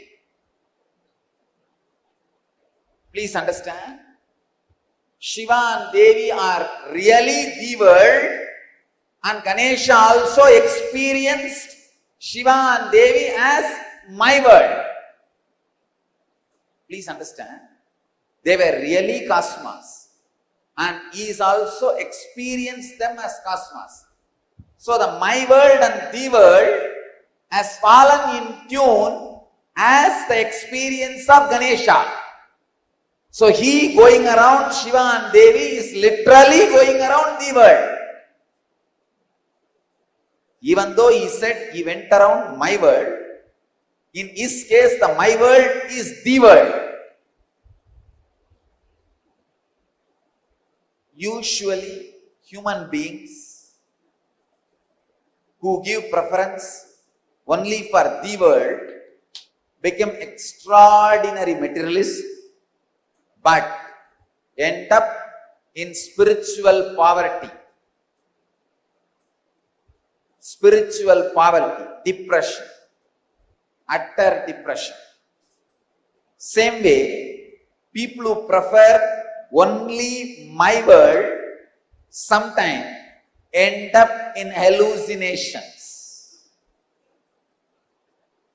without falling in tune with the world. Understand, the world can't be rejected as you think. Misunderstandings about the world should be rejected. For example, fire is the world.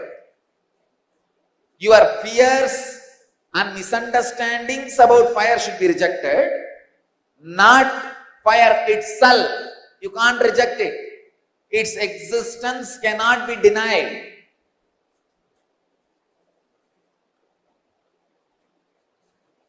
Maya is the ideas which are not in tune with the world, but you are carrying about the world are Maya. Maya is the illusory ideas you carry about the world, not the world itself. When you carry the right idea, when you understand the right ideas about the world, you will realize the world is made of the same stuff in which my world is made. Understand? I am giving a new twist. First statement I am making. The fire, earth, water, air, space itself cannot be denied. Your wrong concept about it is Maya. But when your wrong concepts about it is removed, it loses the identity which you are thinking it is having.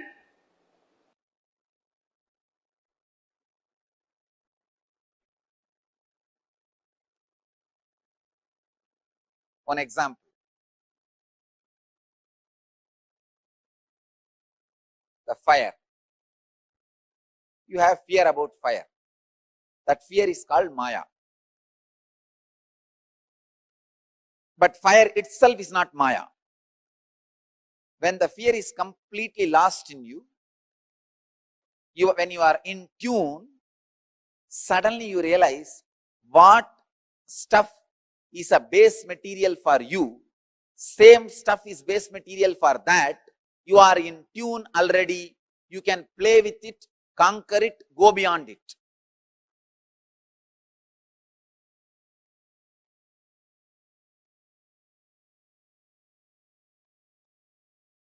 Catch it if you can. It's one of the very, very, very subtlest truths.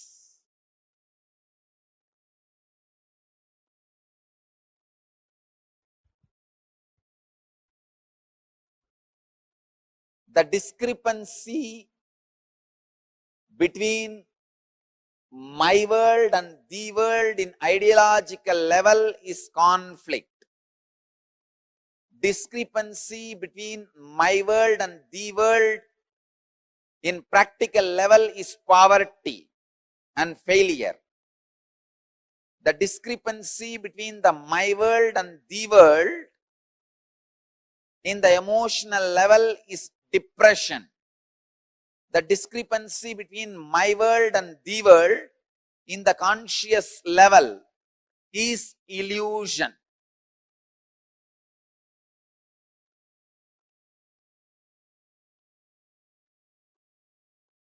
Next, Subramanyas. Muruga.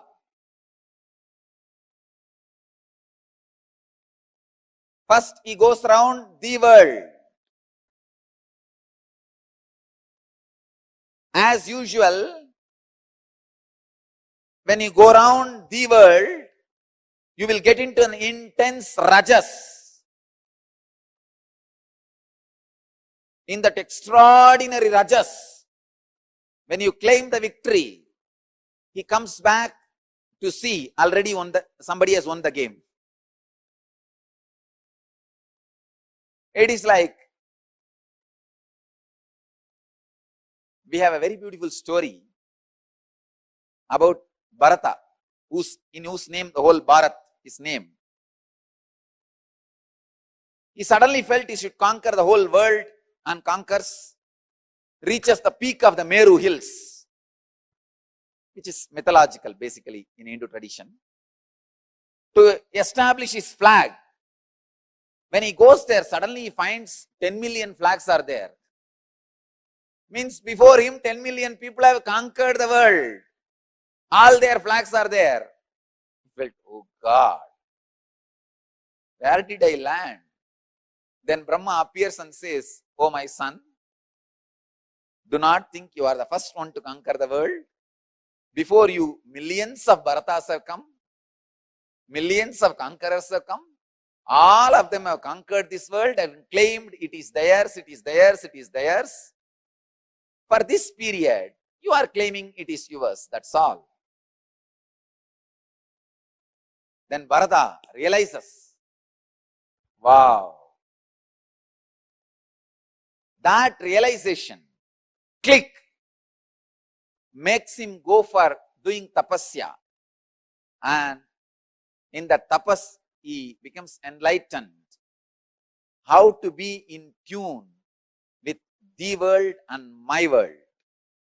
The balancing of the world and my world happens. Please understand, if you don't balance the world and my world, even if you conquer, it will be suppression of the world, it will get back to you as tsunami. The materialistic civilization is conquering the world without balancing my world, which is leading to all ecological imbalances. All natural calamities. Here, just like Bharata, Muruga comes back after going around 3 times the world, sees Ganesha sitting contently, radiating, and that gives Muruga initiation. Click. So he goes to a private place, Palani, stays there and does tapas, by becoming a sadhu.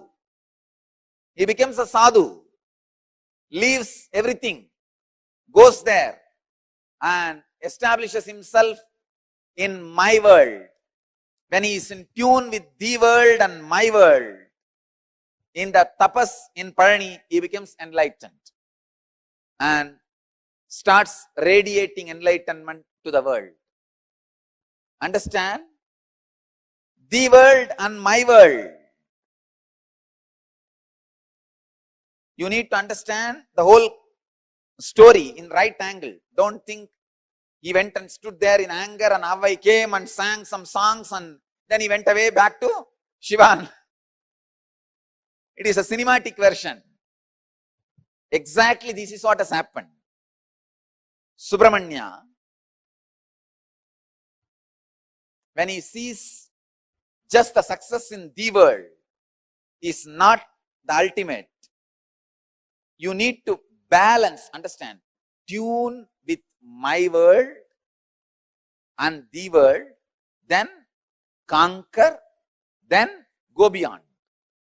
Without in tune, any effort to conquer the world leads to great chaos in the world and my world. The restlessness in my world, natural calamities in the world. Extraordinary restlessness in my world reflects as natural calamities in the world. Understand? All the civilizations which is suffering with extraordinary attention to the world without balancing my world are suffering with too much of natural calamities.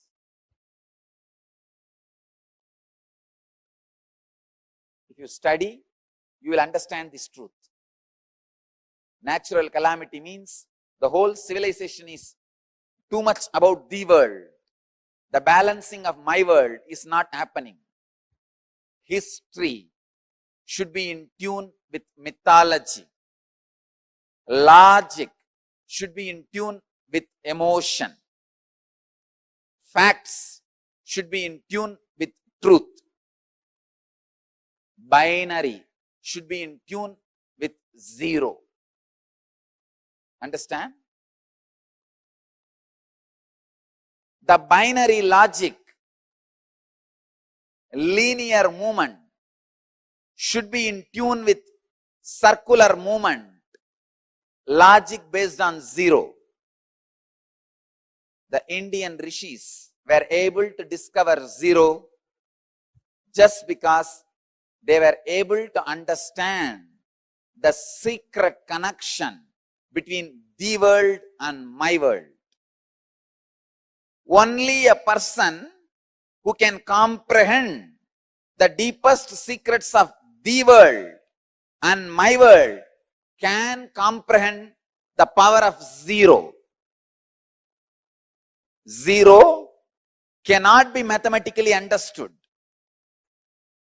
It is just a theory. If you want to experience zero, you need to make the world and my world in tune.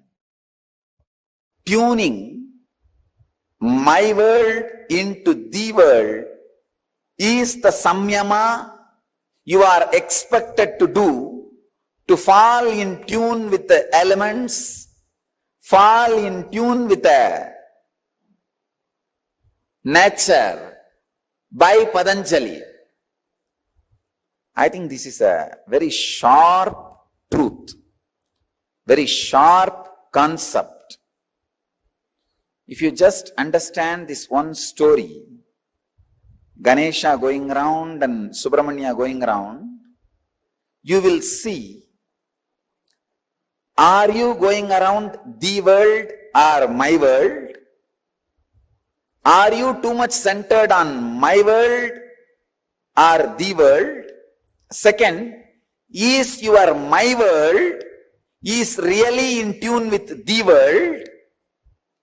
Is your my world is complete right experience of the world, and the concept you carry about the world in my world, are they your beliefs or experiences? If Ganesha was just believing Shiva and Devi is his world, he wouldn't have won the game. Not only Shiva and Devi should be the world, Ganesha should be experiencing it.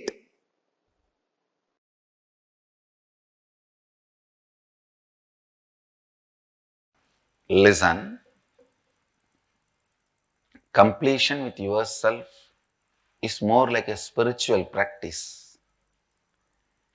It is with completion with others, the life itself starts. Listen, it is from the completion with others, life starts. The completion with others, I can say,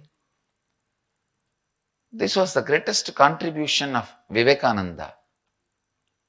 Swami Vivekananda's greatest contribution to Hinduism. He brought this idea of completion with others to the front. Completion with others is a spiritual quality, that's all. It is necessary for enlightenment. Unfortunately, we always got the idea, if you have incompletion with others, run away to the higher planes where less people are there. No, that is not a solution. That is not a solution.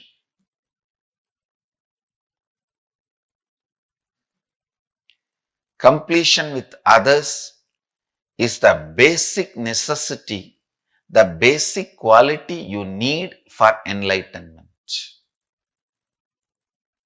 Understand? People sometimes ask me, how do I know whether I am suppressing or completing? If you are able to be in the space of completion with others, you are completing inside you with you also. If you are not able to be in the space of completion with others, then inside you are not completing with yourself, you are only suppressing.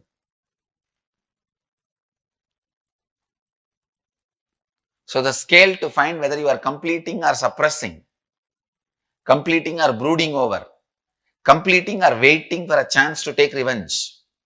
I have seen many people. The name of completion, now I am completing, but I am not going to keep quiet. I will wait for time. When my time comes, I will tell you what to do.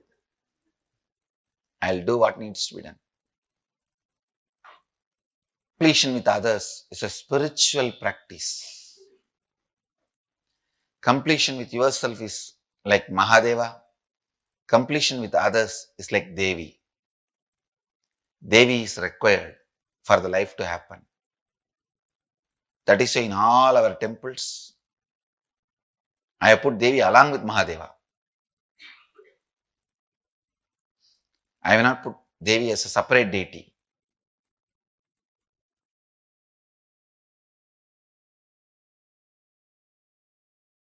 Listen, completing with others. Others means not just only your father, mother, husband, wife, brother, sister, the human beings around you. We will start the completion with everything with which you are living. Your wealth, your health, your bag, your seed, your pets, your car, your house. Please understand, all these are living part of your life. They may be dead objects, but they are living part of your life. See, a house may be a dead object, but it is a living part of your life. How many of you understand what I am saying? It's a very important component of your life.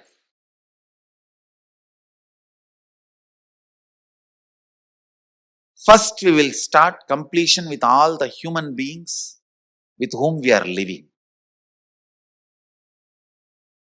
First step, completion with everything. With every human being. First thing you need to do is deciding, I have to bring completion with others, with whoever I am living. I have to bring completion with whoever I am living. Even if they don't want, I will stretch my best and I will decide I am in the space of completion. Whenever they want, I am open to have them. I am open. I am going to be in the space of completion. Whenever they are also ready, it will become completely complete. Understand? Completion with others does not mean you are going to apologize to them. No. Apologizing is not completion. Asking sorry is not. So many people were saying, I want to apologize, I am sorry. No. I am sorry is not completion. I am deciding to drop hurting pattern in my life or any incompletion, misunderstanding, anything. I am deciding to drop and I am deciding not to bring them, not to give life to it again. See, past, you can't say you are wrong or you are right. No one can say you are wrong, you are right. It is not apologizing. It is not feeling sorry for the past. No. Deciding, I am dropping this incompletion, hangover of the past, and I will not allow this to happen once more. Completion is actually responsibility, not apologizing. See, apologizing or feeling sorry comes out of powerlessness, but completion comes out of responsibility. Understand the difference. Please listen, see the difference. Now, when I am saying you need to complete with your mother, with your father, with your brother, with others, I am not asking you to apologize. I am not asking you to call them and say, oh sorry, oh sorry, oh sorry, bus bus. No. No. Feeling sorry comes from powerlessness. That is not completion. When you call, you explain, this is what has been perceived by me. Here, I am not interested in looking into you are wrong or I am wrong. That will only create more and more anger, hatred and suppressed violence. I am only saying one thing. I am ready to drop the past and its powerlessness, incompletion. I am declaring I am dropping the past and I am complete. I don't have incompletion. And I will not create any incompletion anymore. Your decision and declaration, when it reaches them, you will suddenly see they also open up and start coming towards completion. But first, you need to be prepared.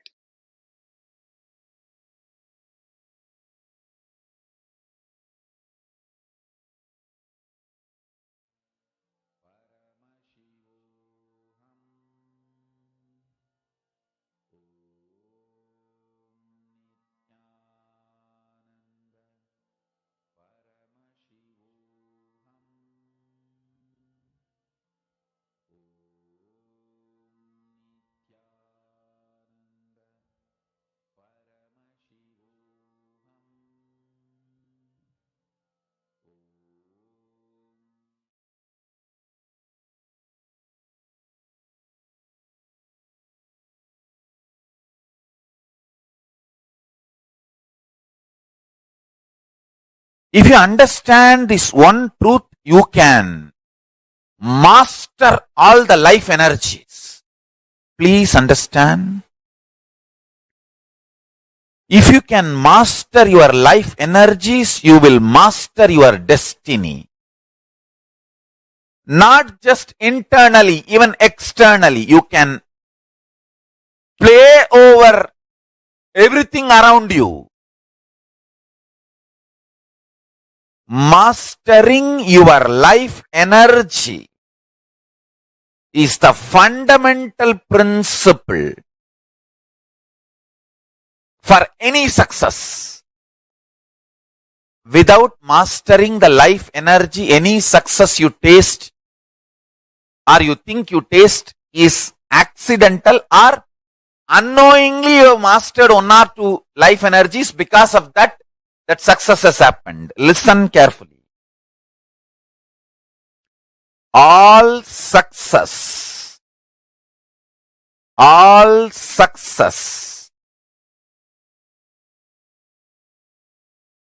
in the life can be just like that, achieved, manifested, if you master your life energies. Let me define the word life energies. Physically, the energy to digest.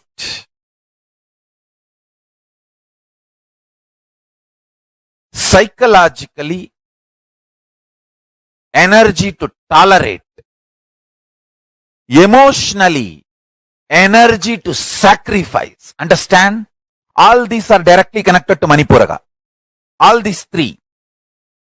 Energy to digest whatever you eat. Energy to tolerate whatever you think as injustice to you. Please understand, in the whole life, there is nothing called right, wrong, good, bad. You can be the king of the world and continue to feel there is so much injustice done against you. You can be homeless street beggar and feel that world is revering you, honoring you, showering too much on you. The internal experience of the life energy has nothing to do with external happenings, but the internal life energy can manifest and change the external situations. Stand. A man who is homeless street beggar feels grateful to life, does not continue to remain as beggar. If he chooses to remain as a beggar, he is no more a beggar. He makes himself available for the people to do charity. He is no more a beggar. Understand?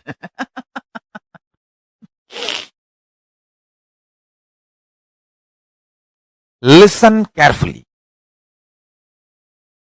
The essence of what I am trying to convey is mastering the life energies.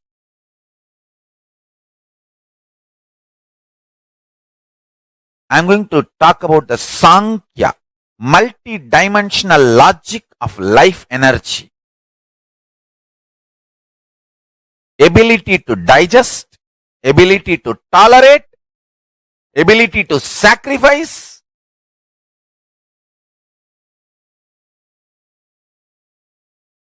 ability to visualize consciously, ability to verbalize consciously, ability to hold your life energy balanced, powerful in your body. Understand?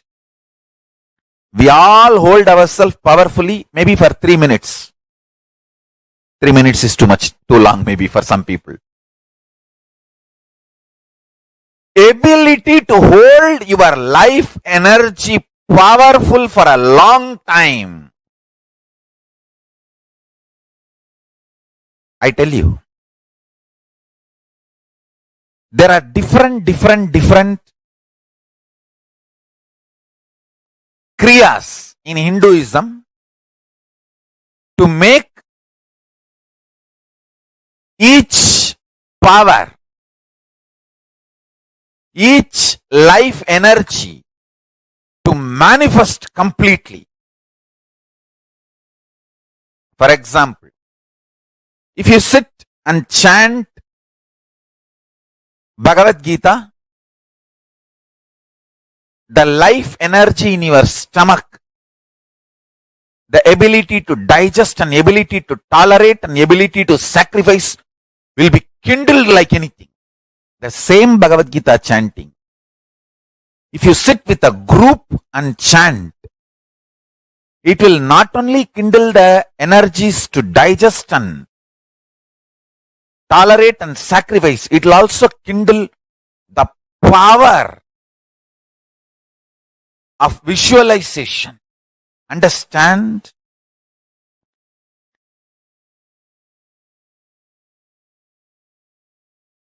Each kriya in Hindu tradition is designed to help you master life energies. And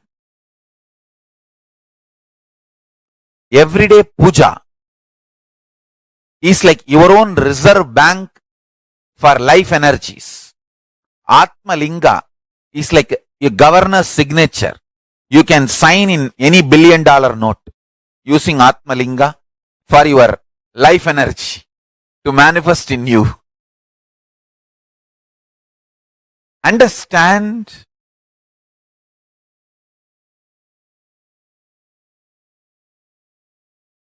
Long rituals are not useless or unnecessary as a modern brainwashed Hindu thinks. Long rituals are the most powerful method, science, kriya,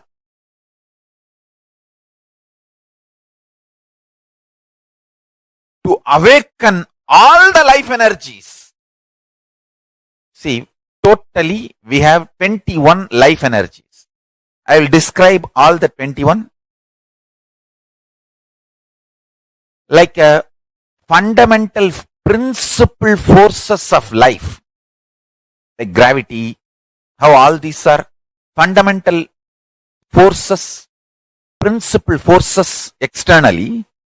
Internally, there are 21 life energies. Ability to visualize, ability to make decision. All these 21 is given to you, but you use them accidentally. That is why your life is full of accidents. Your marriage is accident, wealth is accident, life is accident, money is accident. Very less is planned, much is accident. And I tell you, I have seen people become thieves by not knowing the power of their life energy. I tell you, thief is the cheapest way to exist. I tell you. Because you do not know you own trillions. That is why you steal millions. If you know you own trillions, why will you steal? Listen, asteya, non-stealing, comes to a person who mastered his life energy. Each of my Gurukul kid is a $1 trillion economy. I tell you. Each of my Gurukul kid, the powers they can manifest.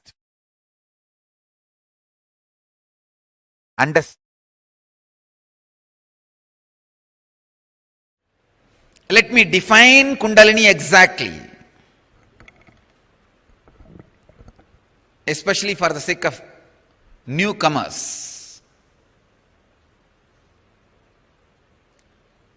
Kundalini is an extraordinary inner potential energy which is in every human being.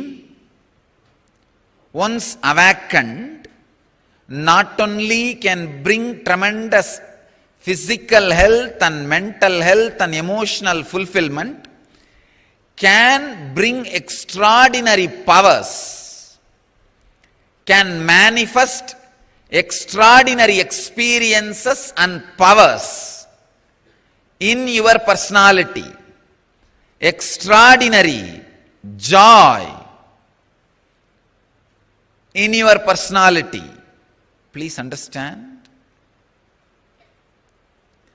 when systematically awakened, it can add to extraordinary power, strength, energy. It is time-tested, foolproof, side-effect-free, science evolved, experimented, experienced, expressed by the great Vedic inner scientists, rishis. Here, offered to you from the unbroken lineage, we call it Karana Parampara, means only heard from guru to disciple, guru to disciple. Karana Parampara means never written. Guru teaches to disciple, disciple teaches to his disciple. Succession of unbroken lineage of enlightened beings. It is transmitted and now it is here available to all of you as one of the great signs. One unique thing we did as our contribution, doing modern day scientific study on this Kundalini awakening. As you are all maybe aware, the last inner awakening we did a research, scientific study on group of people. Whoever had initiation, actually whoever accepted to participate in the program, all the people who participated, of course all of them had initiation every day.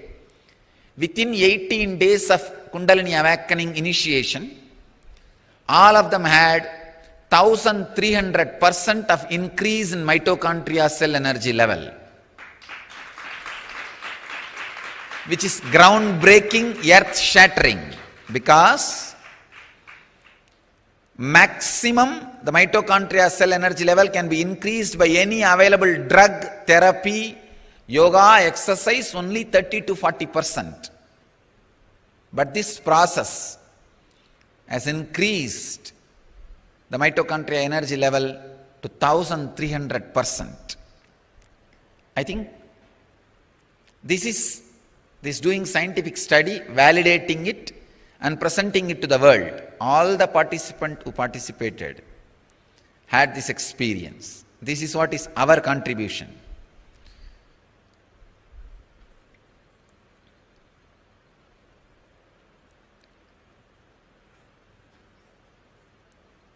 When the Kundalini is awakened, not only it brings tremendous energy into your mitochondria cell energy level, it completely recreates, rejuvenates your inner organs.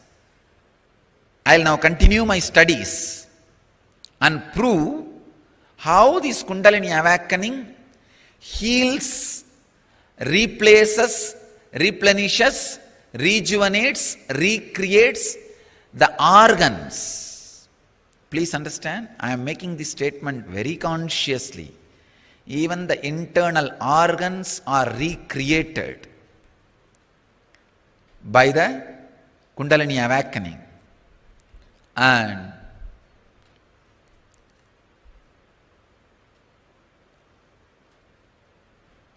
Kundalini awakening can directly make you young, not just look young.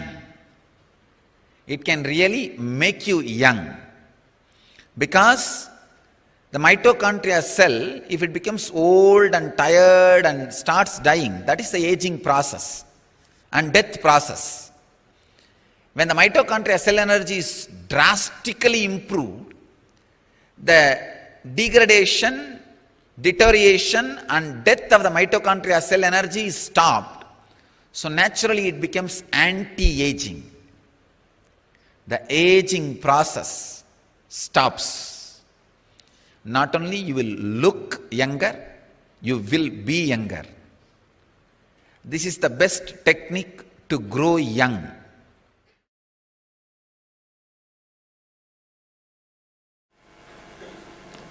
Kundalini Shakti is responsible for whether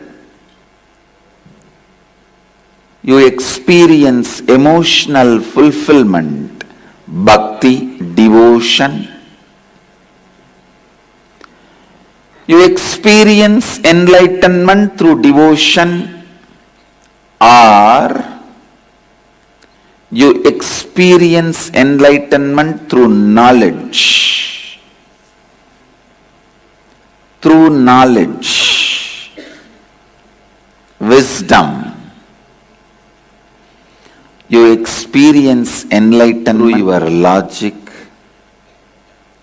Whatever achievement happens in your life, whether in the form of wealth, or in the form of power, or in the form of health, or in the form of happiness, or in the form of fulfillment, everything, for everything, Kundalini is the source. Kundalini is the source of everything. If the Kundalini energy can be awakened and directed, it can get anything you want.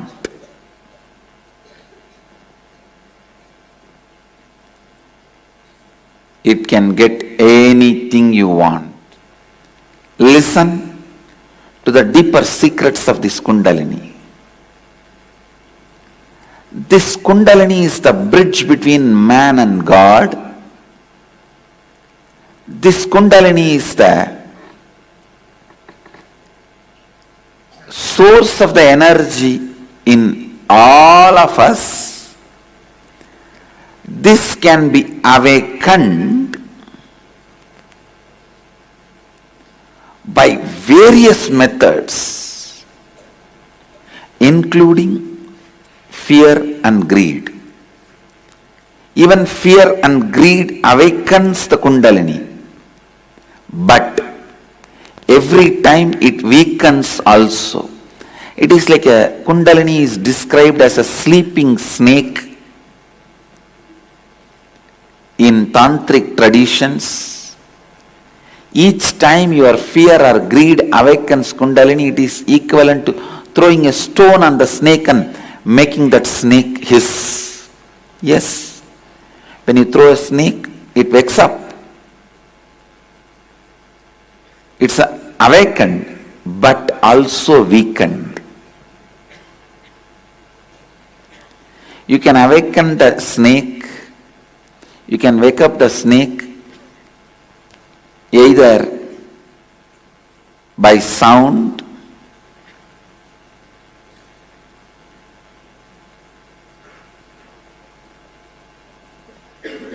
various methods. But every time you try to wake up that snake through fear and greed alone, it may be awakened, but it will be weakened.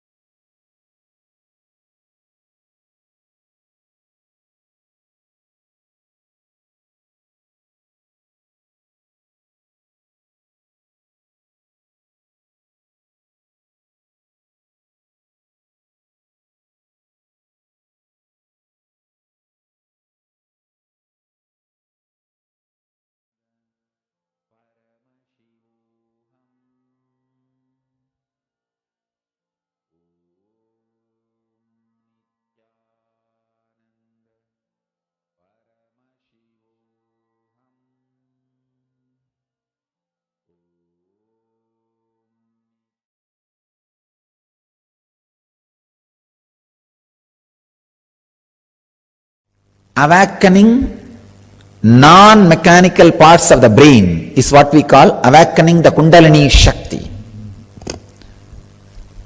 There is an intense potential seed energy residing at the root of your spine, which is awakened through the proper process. I can call it the potential bioenergy.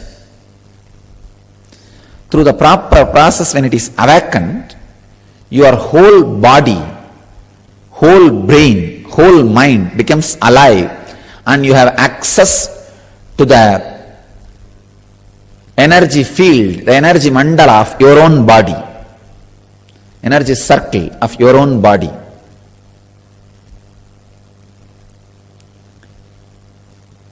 There is a great lady saint who knows the science of sacred feminine in Tamil Nadu. Her name was Avvayar. Very great saint. She gives the whole science of Kundalini in her stotra towards Ganesha. She sings beautiful verses on Ganesha. In that very beautifully she describes the science of Kundalini.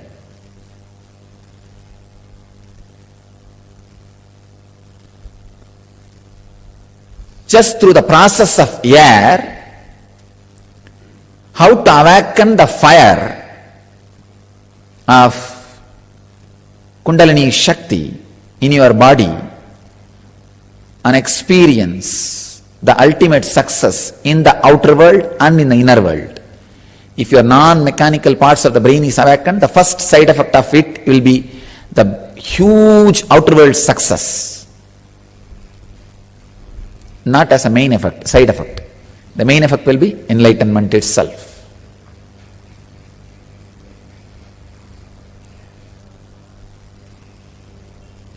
The science which she describes is what we are practicing in the name of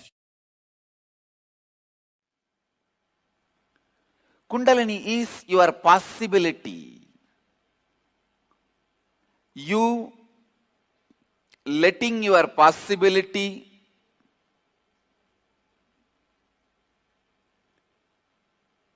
happening in you.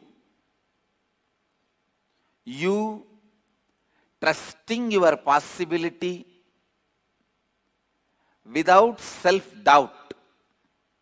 You responding to your possibility without the self-doubt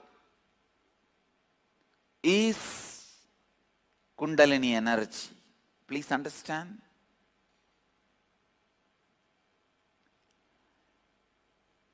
Each human being allows himself to be expressed, allows his possibility without self-doubt in one dimension, no doubt. Even if you are a useless fellow, to be useless in that dimension, you allow your possibility without self-doubt. Somebody allows their possibility without self-doubt in the field of cooking. This guy may be useless in all other fields, but in cooking, he has no self-doubt about himself. He knows any dish he sees, he will be able to make it. Some people will allow themselves without self-doubt in the field of medicine. Maybe an orthopedic surgeon or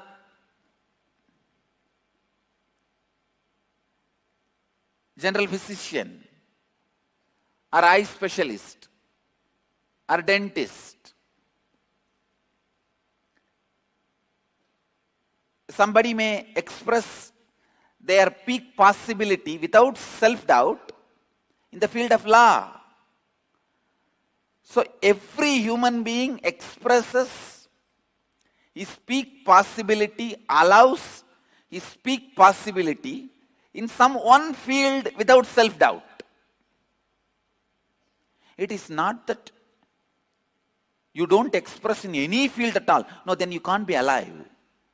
Even to be alive, at least in one field, you have to allow the Kundalini to breathe through you. Kundalini has to breathe through you at least in one field. I have seen some people, they will be so cunning. In the cunningness, they will allow their peak possibility. In some field, you allow your peak possibility without self-doubt. A great lawyer, he may have a lot of doubt about his character. He may have a lot of doubt about his ability to cook. He may have a lot of doubt about his ability to drive. But in his lawyer field, he will not have doubt. He will not have any self-doubt. Same way a dentist. He may have doubt about his ability to speak publicly. He may have self-doubt about his ability to handle his wife. He may have self-doubt about his ability to pick up languages. But in the dentistry, he will not have any self-doubt. So understand, in any field, you express your peak possibility without self-doubt. You allow your Kundalini to be awakened in that field. So in that field, your logic gets so refined, it becomes intuition.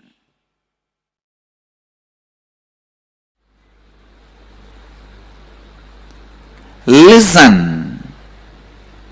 Kundalini Shakti can directly make you more productive, more aware, more conscious, intuitive, ultimately rich.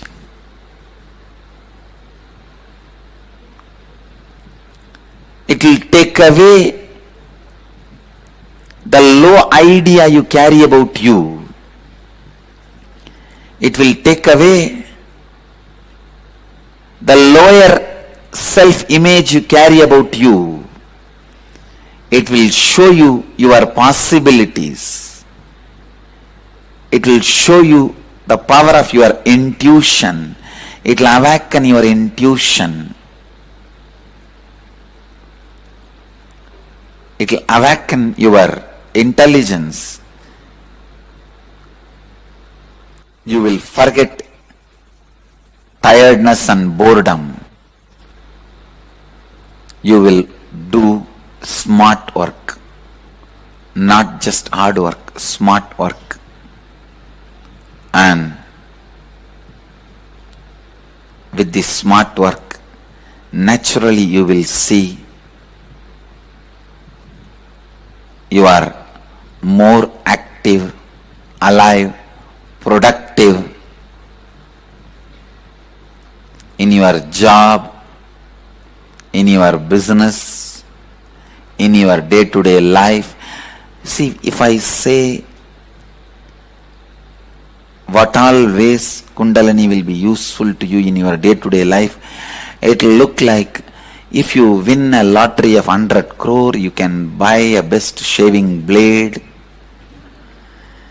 you can buy a good cart, you can buy a good flat, you can buy a good chapel, you can buy a good doormat.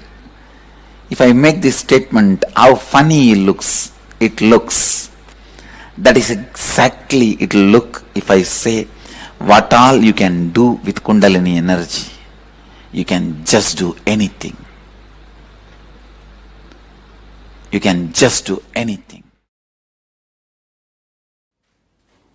Simple will to awaken Kundalini is more than enough to awaken Kundalini. Understand? Simple will to awaken Kundalini is more than enough to awaken Kundalini. Kundalini is, after all, your own potential energy which resides in you, which can be awakened just by you.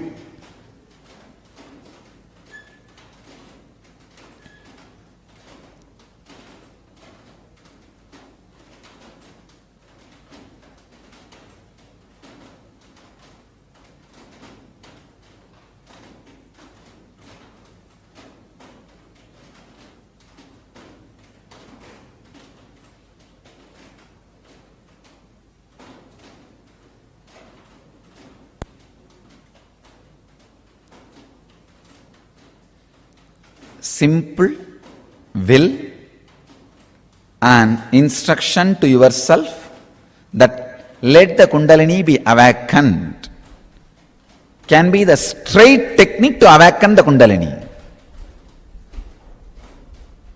You may think, how can this be? Because you never had trust over your will. Many times your will failed in the outer world because of the clash of wills with the world. When too many wills clash, it may fail sometime. Because of the outer failure, you slowly lost trust over your very will.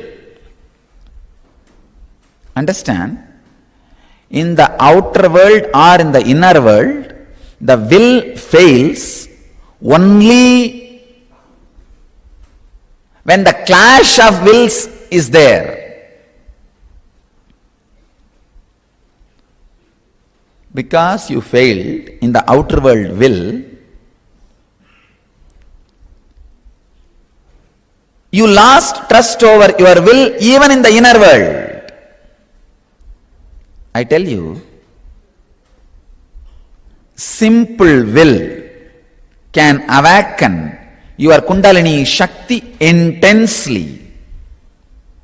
You don't need anything. It is your own energy, your own power. It's like if your hands are tied for 2 years, you forget you can lift and move your hands as you want. You can lift and move your hands as you want.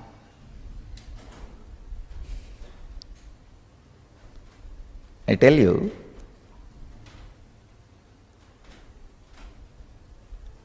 there was a research. Some animals which are kept in cage for a long time, even if the cage is opened, they are not interested in going out. Because of the habit. Habit, very powerful word. If you remove the H, a bit will be there. If you remove A, bit will be there. If you remove B, it will be there.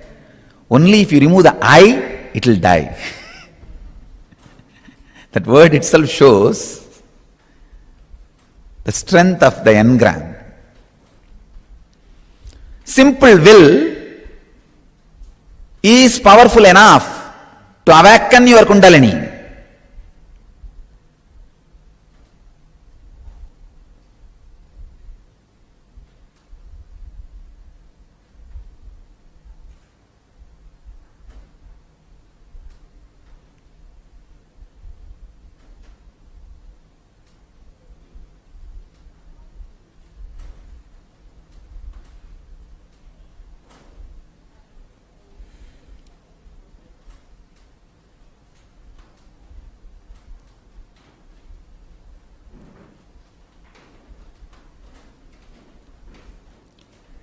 The Kundalini Shakti in your system,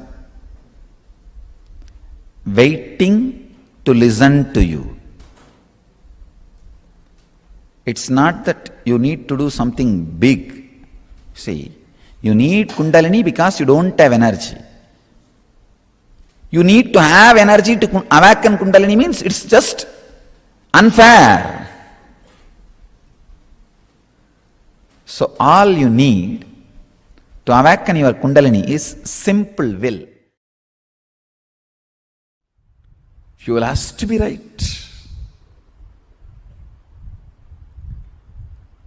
Constantly having the Kundalini Shakti and spiritual strength as fuel, and that fuel moving you.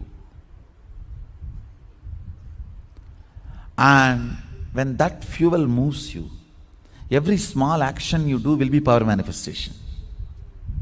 If you make a call, it will be a boon for him who is receiving.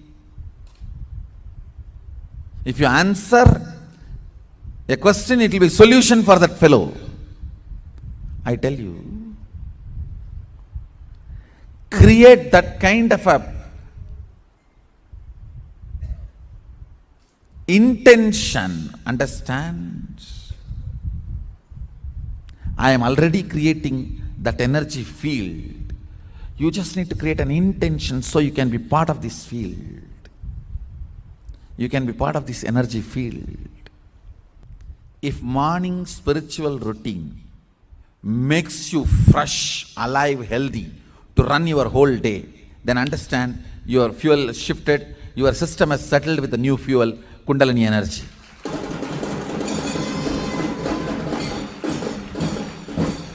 If your head is hanging down in the morning satsang,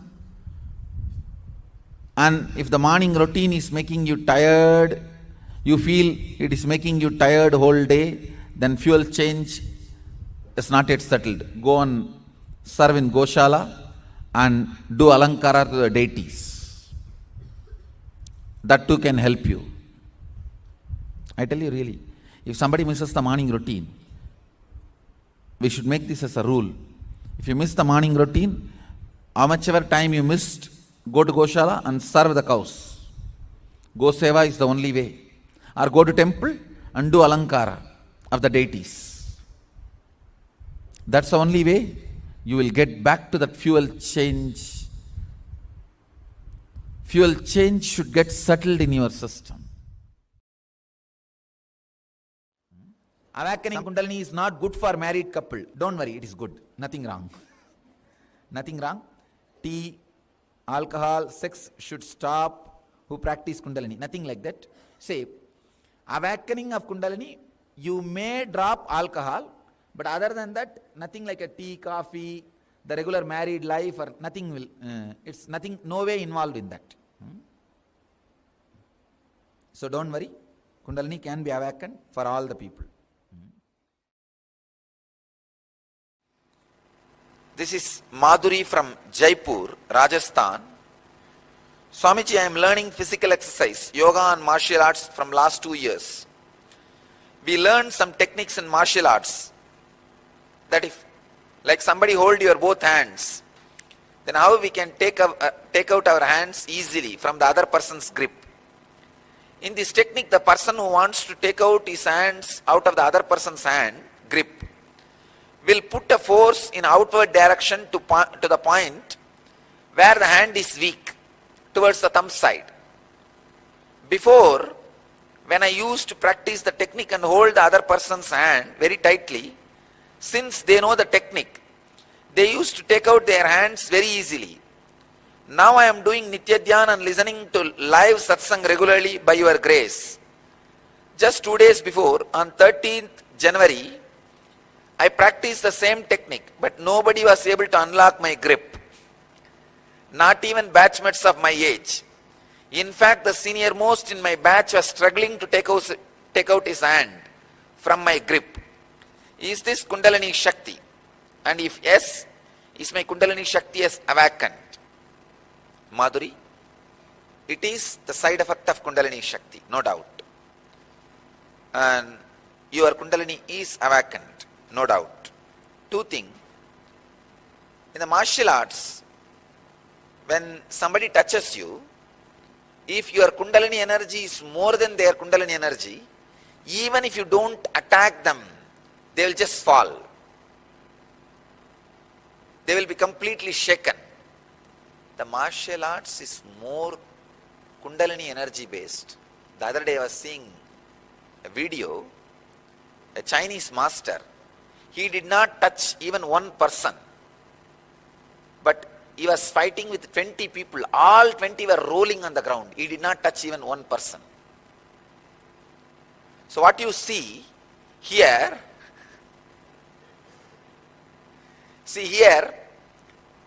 I make you guys roll in the ground with my love energy, the compassion energy, by awakening the Kundalini. The same thing that master was doing with pure energy. It was neither anger nor compassion, just pure energy. Actually, pure energy itself will have a trace of compassion. So I could see very clearly. I'll get the video and give you the reference tomorrow. Tomorrow in satsang, I'll give you the reference, and it's in the YouTube. You can all watch. I saw from the YouTube only. So if your Kundalini is fully awakened, you don't even need to touch anybody. The moment you look at them, they will roll on the ground.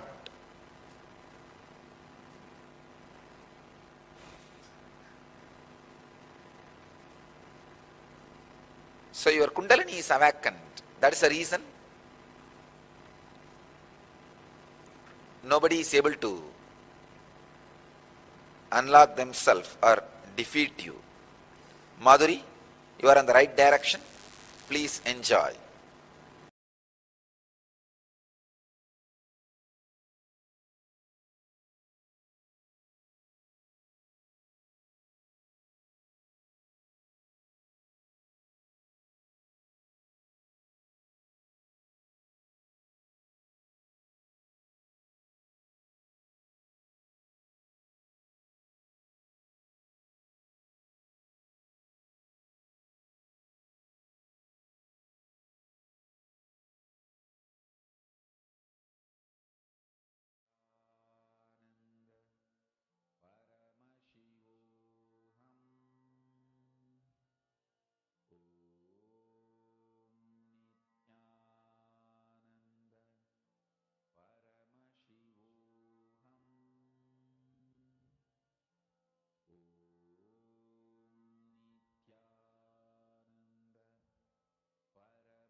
Nityananda, Swamiji just beautifully revealed to all of us about how we experience that space of completion with his own mother. Understand, all of us, the incompletions, the conflicts that we may face in relationships in life, it all stems from the identity of what we carry within ourselves. What is the exact inner image that we carry within ourselves? What's the exact outer image that we carry in ourselves? This one understanding or the space of completion in you, you able to break the patterns in a completely powerful manner. Most of the times, connecting to the divine cosmic mother becomes like such a difficulty or such a load for us, because we are all filled with the different incompletions that we carry in our inner space. Swamiji very beautifully gives the technique for this. Practicing the presence of God. See, fundamentally, we all have a very strong disconnect with reality, correct? Like, how often do we take out time to thank Mother Earth? How often do we take out time to even connect with the nature? How often do we take out time to experience that cosmic presence, oneness? But all these seems like a, oh, when I have time, I'll do it. When I retire, I'll do it. We have spirituality as a retirement plan in life. Samji very beautifully tells spirituality or relationship with Guru should be like a young age puppy love story. It should not be an old age retirement plan, which means it should be an integral part of your life. It's not something separate. Swamiji is revealing in this satsang that we all were listening to about how man disconnected with reality, with nature, with the cosmos, with existence, that separation is delusion. That delusion we keep strengthening every single time. We believe that we are separate and the cosmos is separate. We think we are different, the cosmos is different. That whole juggle starts between our individual identity and our complete identity.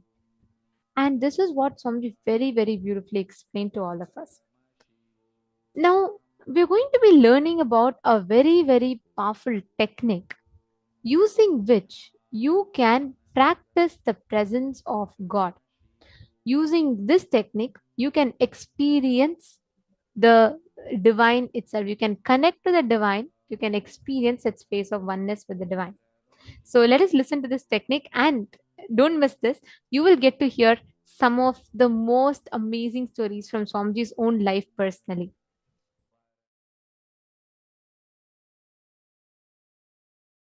Today I wanted to share few truths about practicing the presence of God. It's a very beautiful story. You all would have read this story in school. There was a guru and he had 10 disciples. There was one chief disciple, very brilliant and highly spiritual. So naturally Guru was giving attention to that disciple more. So the jealous started among other disciples. So all the other disciples wanted to defame, abuse, disrespect this chief disciple who was getting too much of master's attention.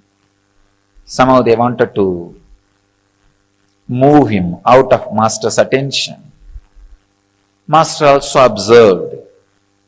He observes everything, even though you think he sits with closed eyes.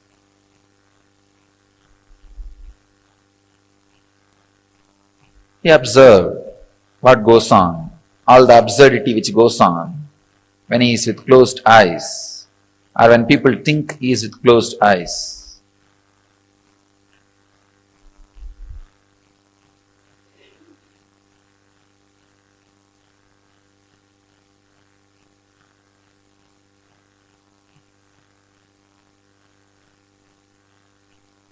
One day he wanted to tell all the disciples why he is giving more importance to the chief disciple, the sincere disciple. So he called everybody, kept a small test, giving each one of them one banana and telling them, Go and eat in a place where nobody sees you, where you are not observed by anybody. All the fellows ran here and there. One ran behind the kitchen, one ran behind the sarovar, one ran outside the gate, one was hiding in the temple godown. They all ate and came back, except this chief disciple. He came back with the banana without eating it. All the disciples asked, why? He did not find any place. He just kept quiet. Master asked, he did not find any place where nobody was observing you. The disciple says very beautifully, it's a very small story. All of you would have known. Master, I am not able to find any place where God is not observing me, where God is not seeing me. I feel everywhere His presence. This story was known to all of you as a knowledge. Unfortunately, it did not become wisdom. The story has multiple layers of meaning and understanding.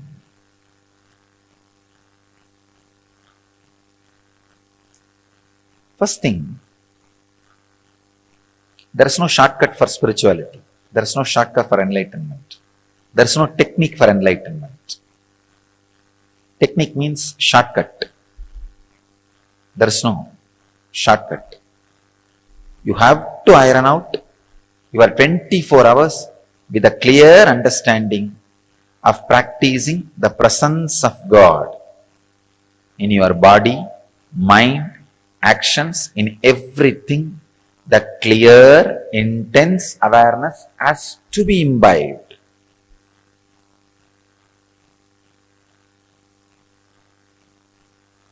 Second thing, whatever you experience as God,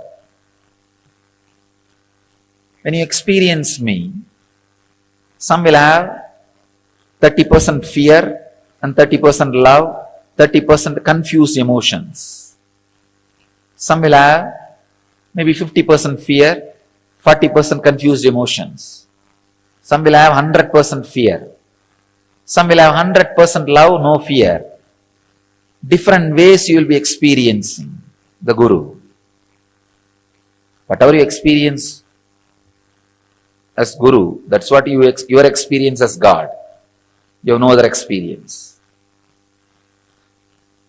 Whatever may be the experience you have about Guru, whether it is with fear or the attitude of master and disciple, or the attitude of father and son, or the attitude of mother and son, or the attitude of friend, or the attitude of beloved, practice 24 hours. Two things will happen. One, your action will fall into awareness.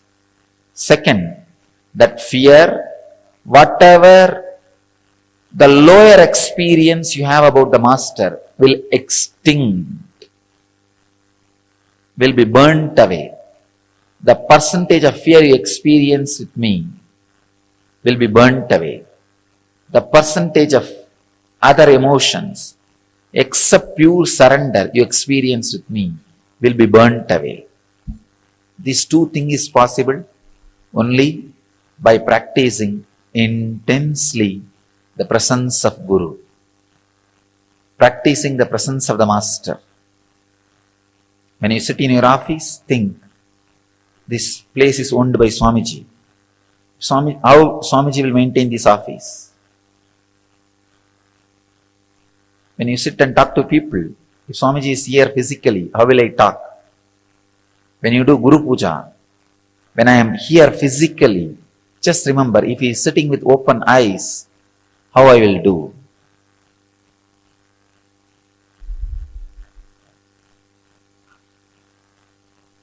Practicing the presence is the only way. Is the only way. Only way. Your arrogant, egoistic logic can go on justifying. No, there is some other technique. Or you can go on postponing with it. That is what I call hypocritic loopholes. The air hole, air bubble in the copper wire will not allow the copper wire to be a conductor. Electricity will never flow. Same way, the hypocrisy between the relationship, when you practice my presence, the hypocrisy you handle, you have it, it's like air bubble, will not allow the guru-disciple relationship to happen, will never, the presence will permeate, penetrate you. Practicing the presence with tremendous respect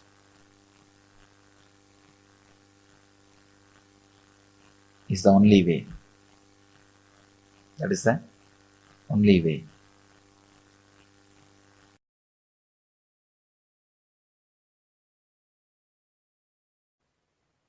Understand, this initiation, this Shaktipada is the purpose of my existence, to give you this Shaktipada only. I exist and I come here and sit again and again every day.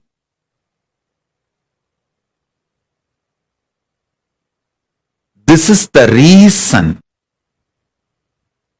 I am alive and I reveal myself to all of you.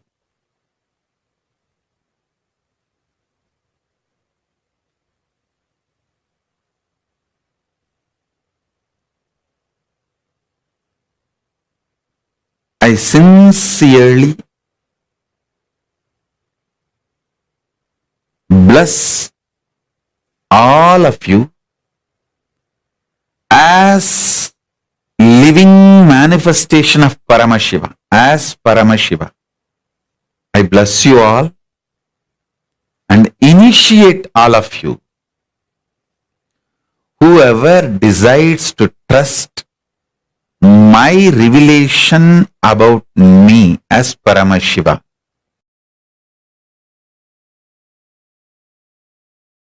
I tell you, once this happened, Arunagiri Ishvara was supposed to give me an initiation. He told me that it's a ritualistic initiation, so prepare formally. Means I'll have to get one fruit and one betel leaf and one fruit means banana, one betel leaf, betel nut. And in those days the dakshina will be that 4 annas. 4 anna is I think 25 paise. You have to keep some coin for that 4 anna. And you will have to get one towel, means a piece of cloth. These are supposed to be offered as a dakshina. So he told me, prepare everything and come with all that. He was supposed to give a very ritualistic initiation. One beautiful thing, that one thing with Arunagiri Ishvara I have seen, even though he transmits all the experiences, everything, left and right, he will never miss performing something which need to be done ritually, to educate me, to teach me a lesson. So I will do the same for all of you. He will never avoid ritual. See, he will make me experience the whole satya of sannyasa. That does not mean he will not perform the ritual. He will end, after that he will perform the ritual also and give formally the consolidation. So one day he told me that prepare everything and come. The whole thing will cost maybe less than 1 rupee.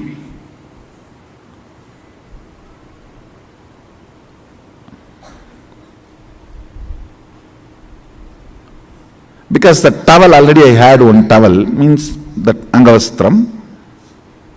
Only the other few things I need to buy, which is less than a rupee. with including that 4 anna I am supposed to give as dakshina, whole thing will cost only less than whole thing will be 1 rupee.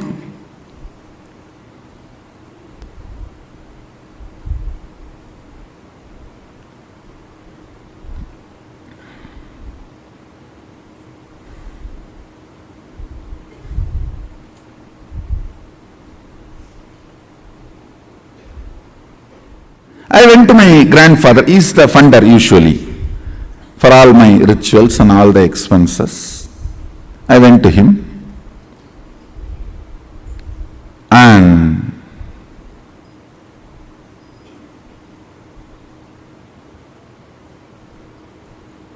I still remember that the steel table and that side he was sitting in a chair, and usually kids when they go and sit on, that is my bar, that jumping bar, in that I will put my hand down and try to jump 3-4 times, tata, tata, to get his attention, and he will say, Enada,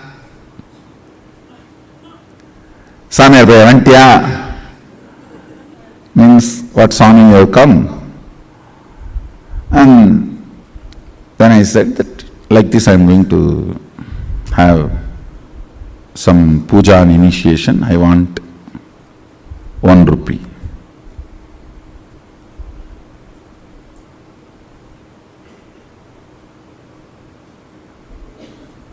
He will not usually handle the cash, so he will look at the cashier, will be just sitting next to him. He will look at him, and in the eyes itself they have a signal how much to give and all that.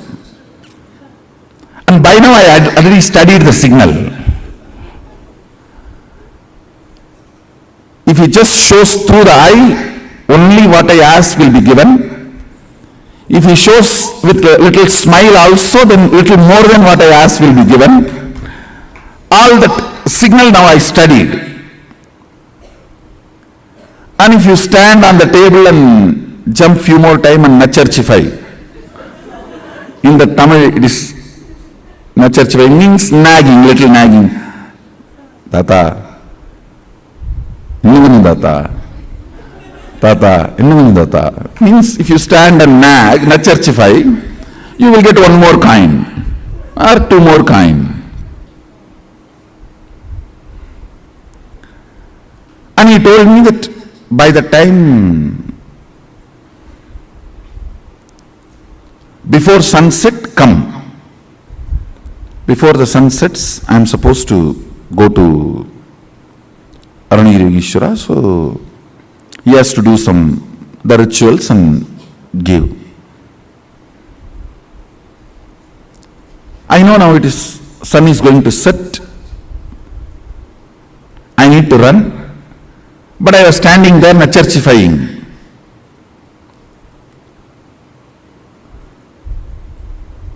Thinking that if I stand for a few more minutes, I'll get few more coins. I can buy something with that when I am going back to temple.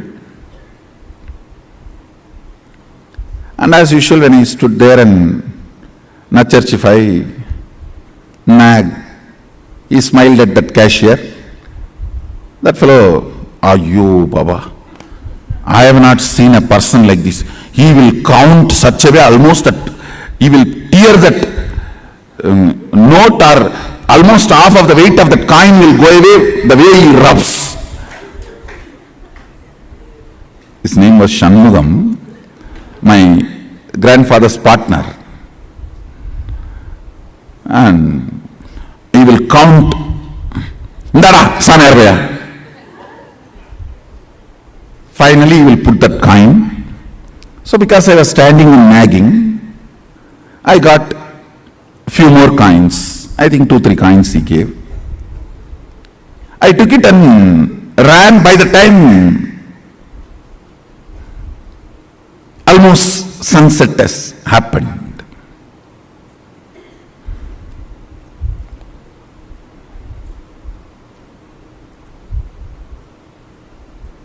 By the time I ran to him with all the things, almost sunset has happened, and listen now now is the real thing.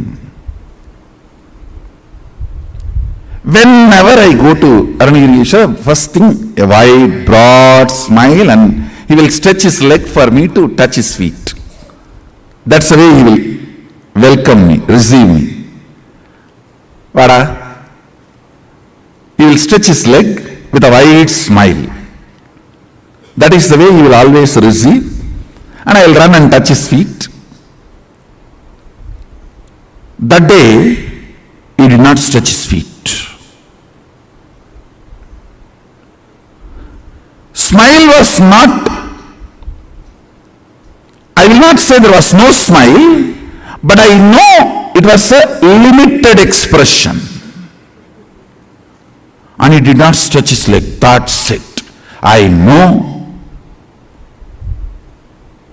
Underline, slight, but very strong message for me. Fortunately, I had such deep Guru Bhakti Sadashiva gave. Even the light warnings from Guru made me wake up from my blind spots and catch his feet, change my cognition.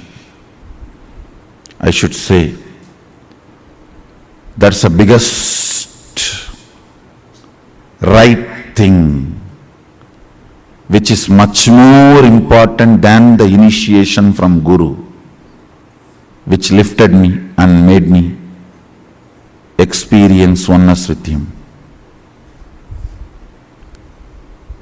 It is your ability to see the slight warnings he gives and catch, change the cognition, saves you in life. Because many times he doesn't want to interfere with your freedom, with your will, with what you want to do in your life. It is the slight messages. It's a light underlines. Listen carefully. This underlines, light warnings, very subtle messages. If you can catch that and change your depth, you are saved. He did not stretch his leg.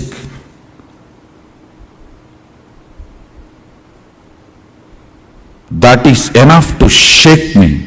I ran and just held his feet and said, Swami, mannichirunga late aayirchi. Tappu pannitane. Means forgive me. God delayed. I made a mistake. He said in Tamil very beautifully,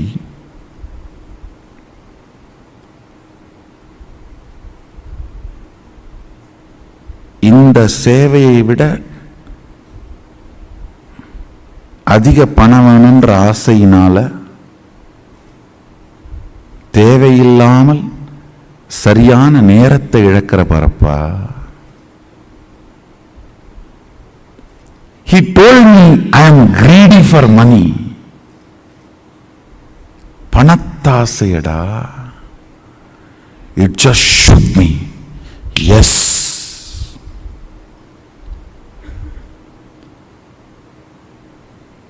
Because for initiation, I'll try to repeat the whole conversation. See, for initiation I need only 1 rupee. I don't need to be standing there and nagging my grandfather for few more coins. Something which I thought I can buy, which can be a comfort, and after all easy money coming, it's only few more minutes.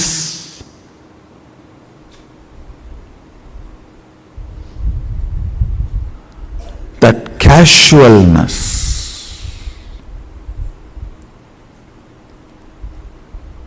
It was a slap, shock. I just woke up.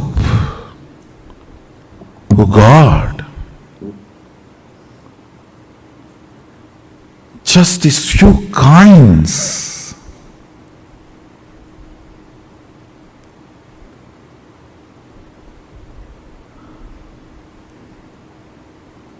And I am a guy who never touches money. Only like this initiation or any of this Arunagiri Ishwara's work, I touch money. This coin. And I remember, I collapsed completely inside.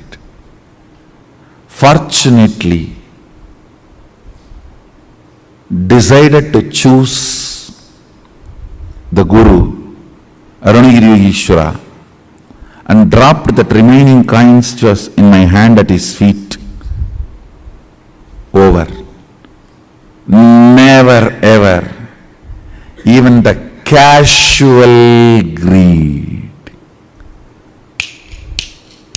Over. Not even because it is coming effortlessly, why not? No!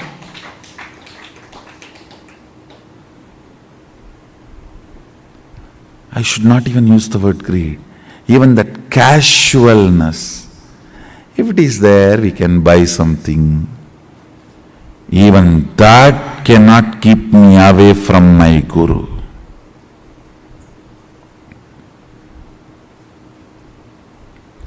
It was too small incident, but too big cognitive shift in me. Over. Over.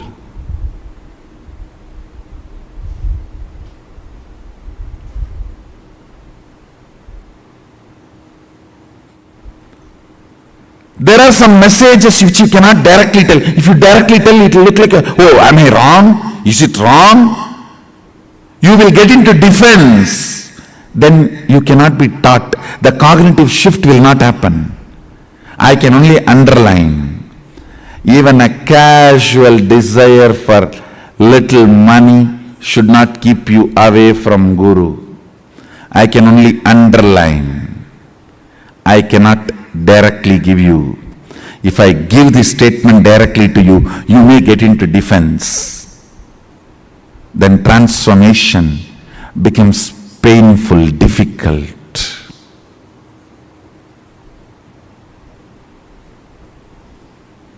Sometimes things need to be very subtly told.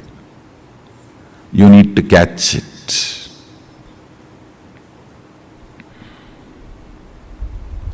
You need to catch it.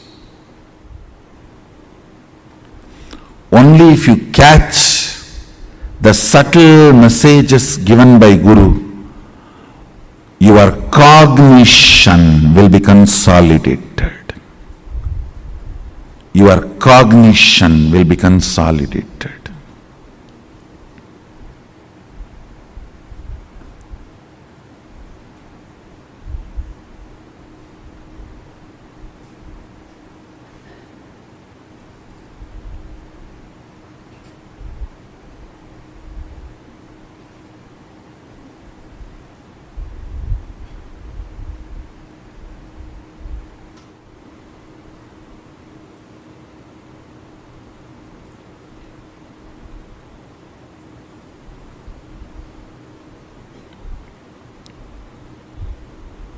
I'm just waiting, seeing whether for whom I am giving this subtle message, are they catching it or playfully missing it?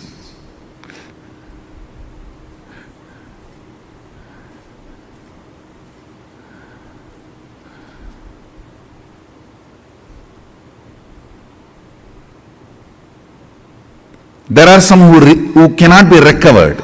They are doomed. When I say the name, you are doomed. You can't be recovered. You are going to be drowning. So as an evidence, I am leaving this name. You are not going to save yourself. Only when you are not going to save yourself, I tell your name. If you are going to save yourself, I don't tell your name. I only send a message and see whether you are going to catch it or going to be playing, missing it. If I tell your name, be very clear. Don't take this as good sign.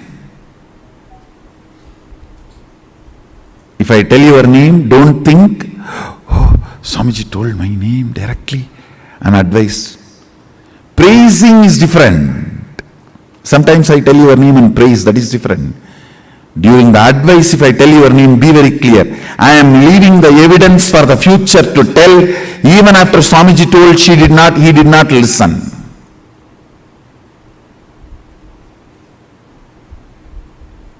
If I don't tell your name, only leave the message, I have a hope you will catch the subtle message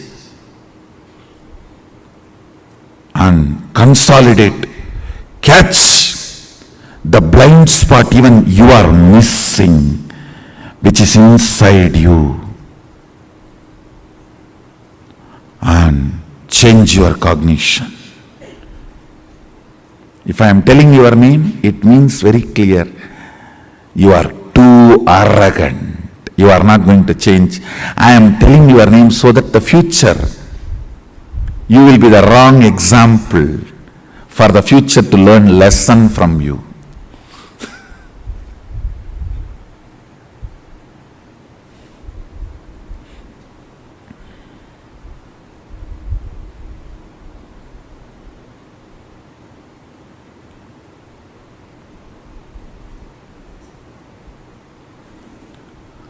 Cognitions matter. Cognitions matter. Cognitions matter.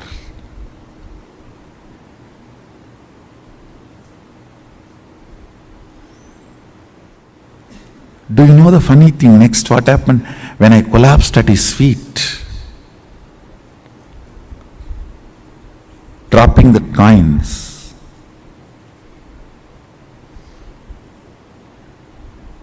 I know at his feet, my whole cognition changed.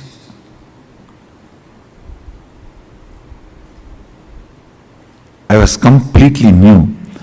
He lifted me up and held my face casually and turned. I saw the sun is back. Sun was back. No sunset.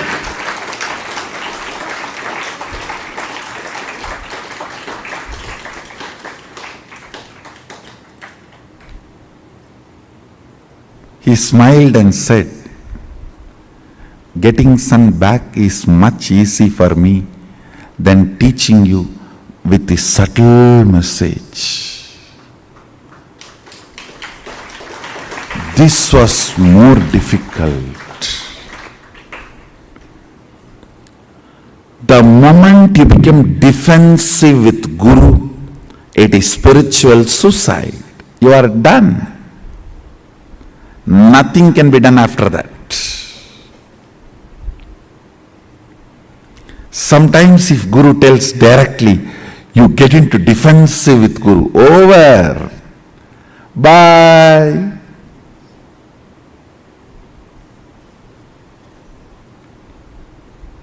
See you later when you are ready.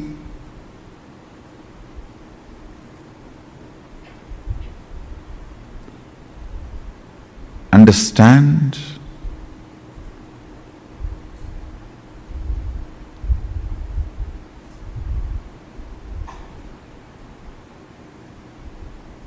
He said, making the sun set or getting it back is in my will.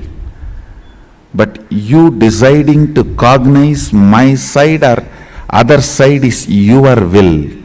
So I need to play here more subtly than there.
Swamiji just beautifully explained to all of us about what is that divine feminine consciousness.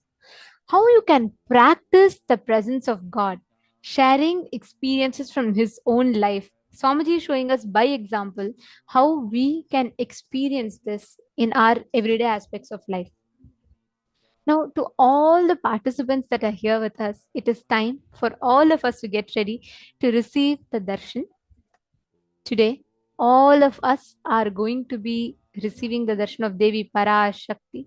We are going to be having the alive darshan as the Supreme Pontiff of Hinduism is an intense samadhi. Actually, just wanted to set the context for all the participants. Please understand. Why do we call this alive darshan? Is because in samadhi, in the state of samadhi, Swamiji's cosmic body, Swamiji explains, there are multiple bodies. For example, the cosmic body of Swamiji's has an automated intelligence based on which it responds. So that automated intelligence automatically responds to any prayers. Swamiji tells whenever Swamiji appears in dreams, whenever Swamiji appears in visions, it is that automatic layer of the body that comes and attends to the dreams and darshans and everything. During Swamiji's Samadhi, he is intensely available in those layers of the body, the formless forms of his, which means Swamiji intensely manifests. He is listening to the prayers. He is much, much more intensely available as a subtle body in each of your houses. So listen very carefully. That is why these darshans are called alive darshans. These might be the darshans that happened a few days back that is being replayed. But the energy, the intensity, Swamiji's energy is becoming more available, accessible for you to harness now. Like, for example, I'll give you an example of a radio. Okay. So, what happens in a radio? The moment you tune into a channel, the receiver receives that radio signals, that wavelength radio signals, correct? Now, just because you change the receiver's channel doesn't mean the radio waves stop coming. There is no point where the radio wave ceases to exist. No. As long as the transmission is happening from a source and then there's a receiver, if you do not change the channel, the radio waves are continuously, which is coming, will start being accepted or received by your transmitter. Correct? The same logic kind of works here. The intense wave energy that Swamiji is giving during the darshan, which is always available, during the darshan, we tune into being able to receive that energy. That is why, even in alive darshan, Swamiji is intensely available. That is why it is alive darshan. Now, let us all get ready to receive the darshan. I request every one of you to settle down. Any prayer that you have, any boons that you want to ask, please post it. And I request every one of you to sit straight with your head, neck, and spine in a straight line. Intensely connect to Swamiji. Chant the Mahavakya. Let us all enter to receiving the darshan.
Very slowly, please open your eyes.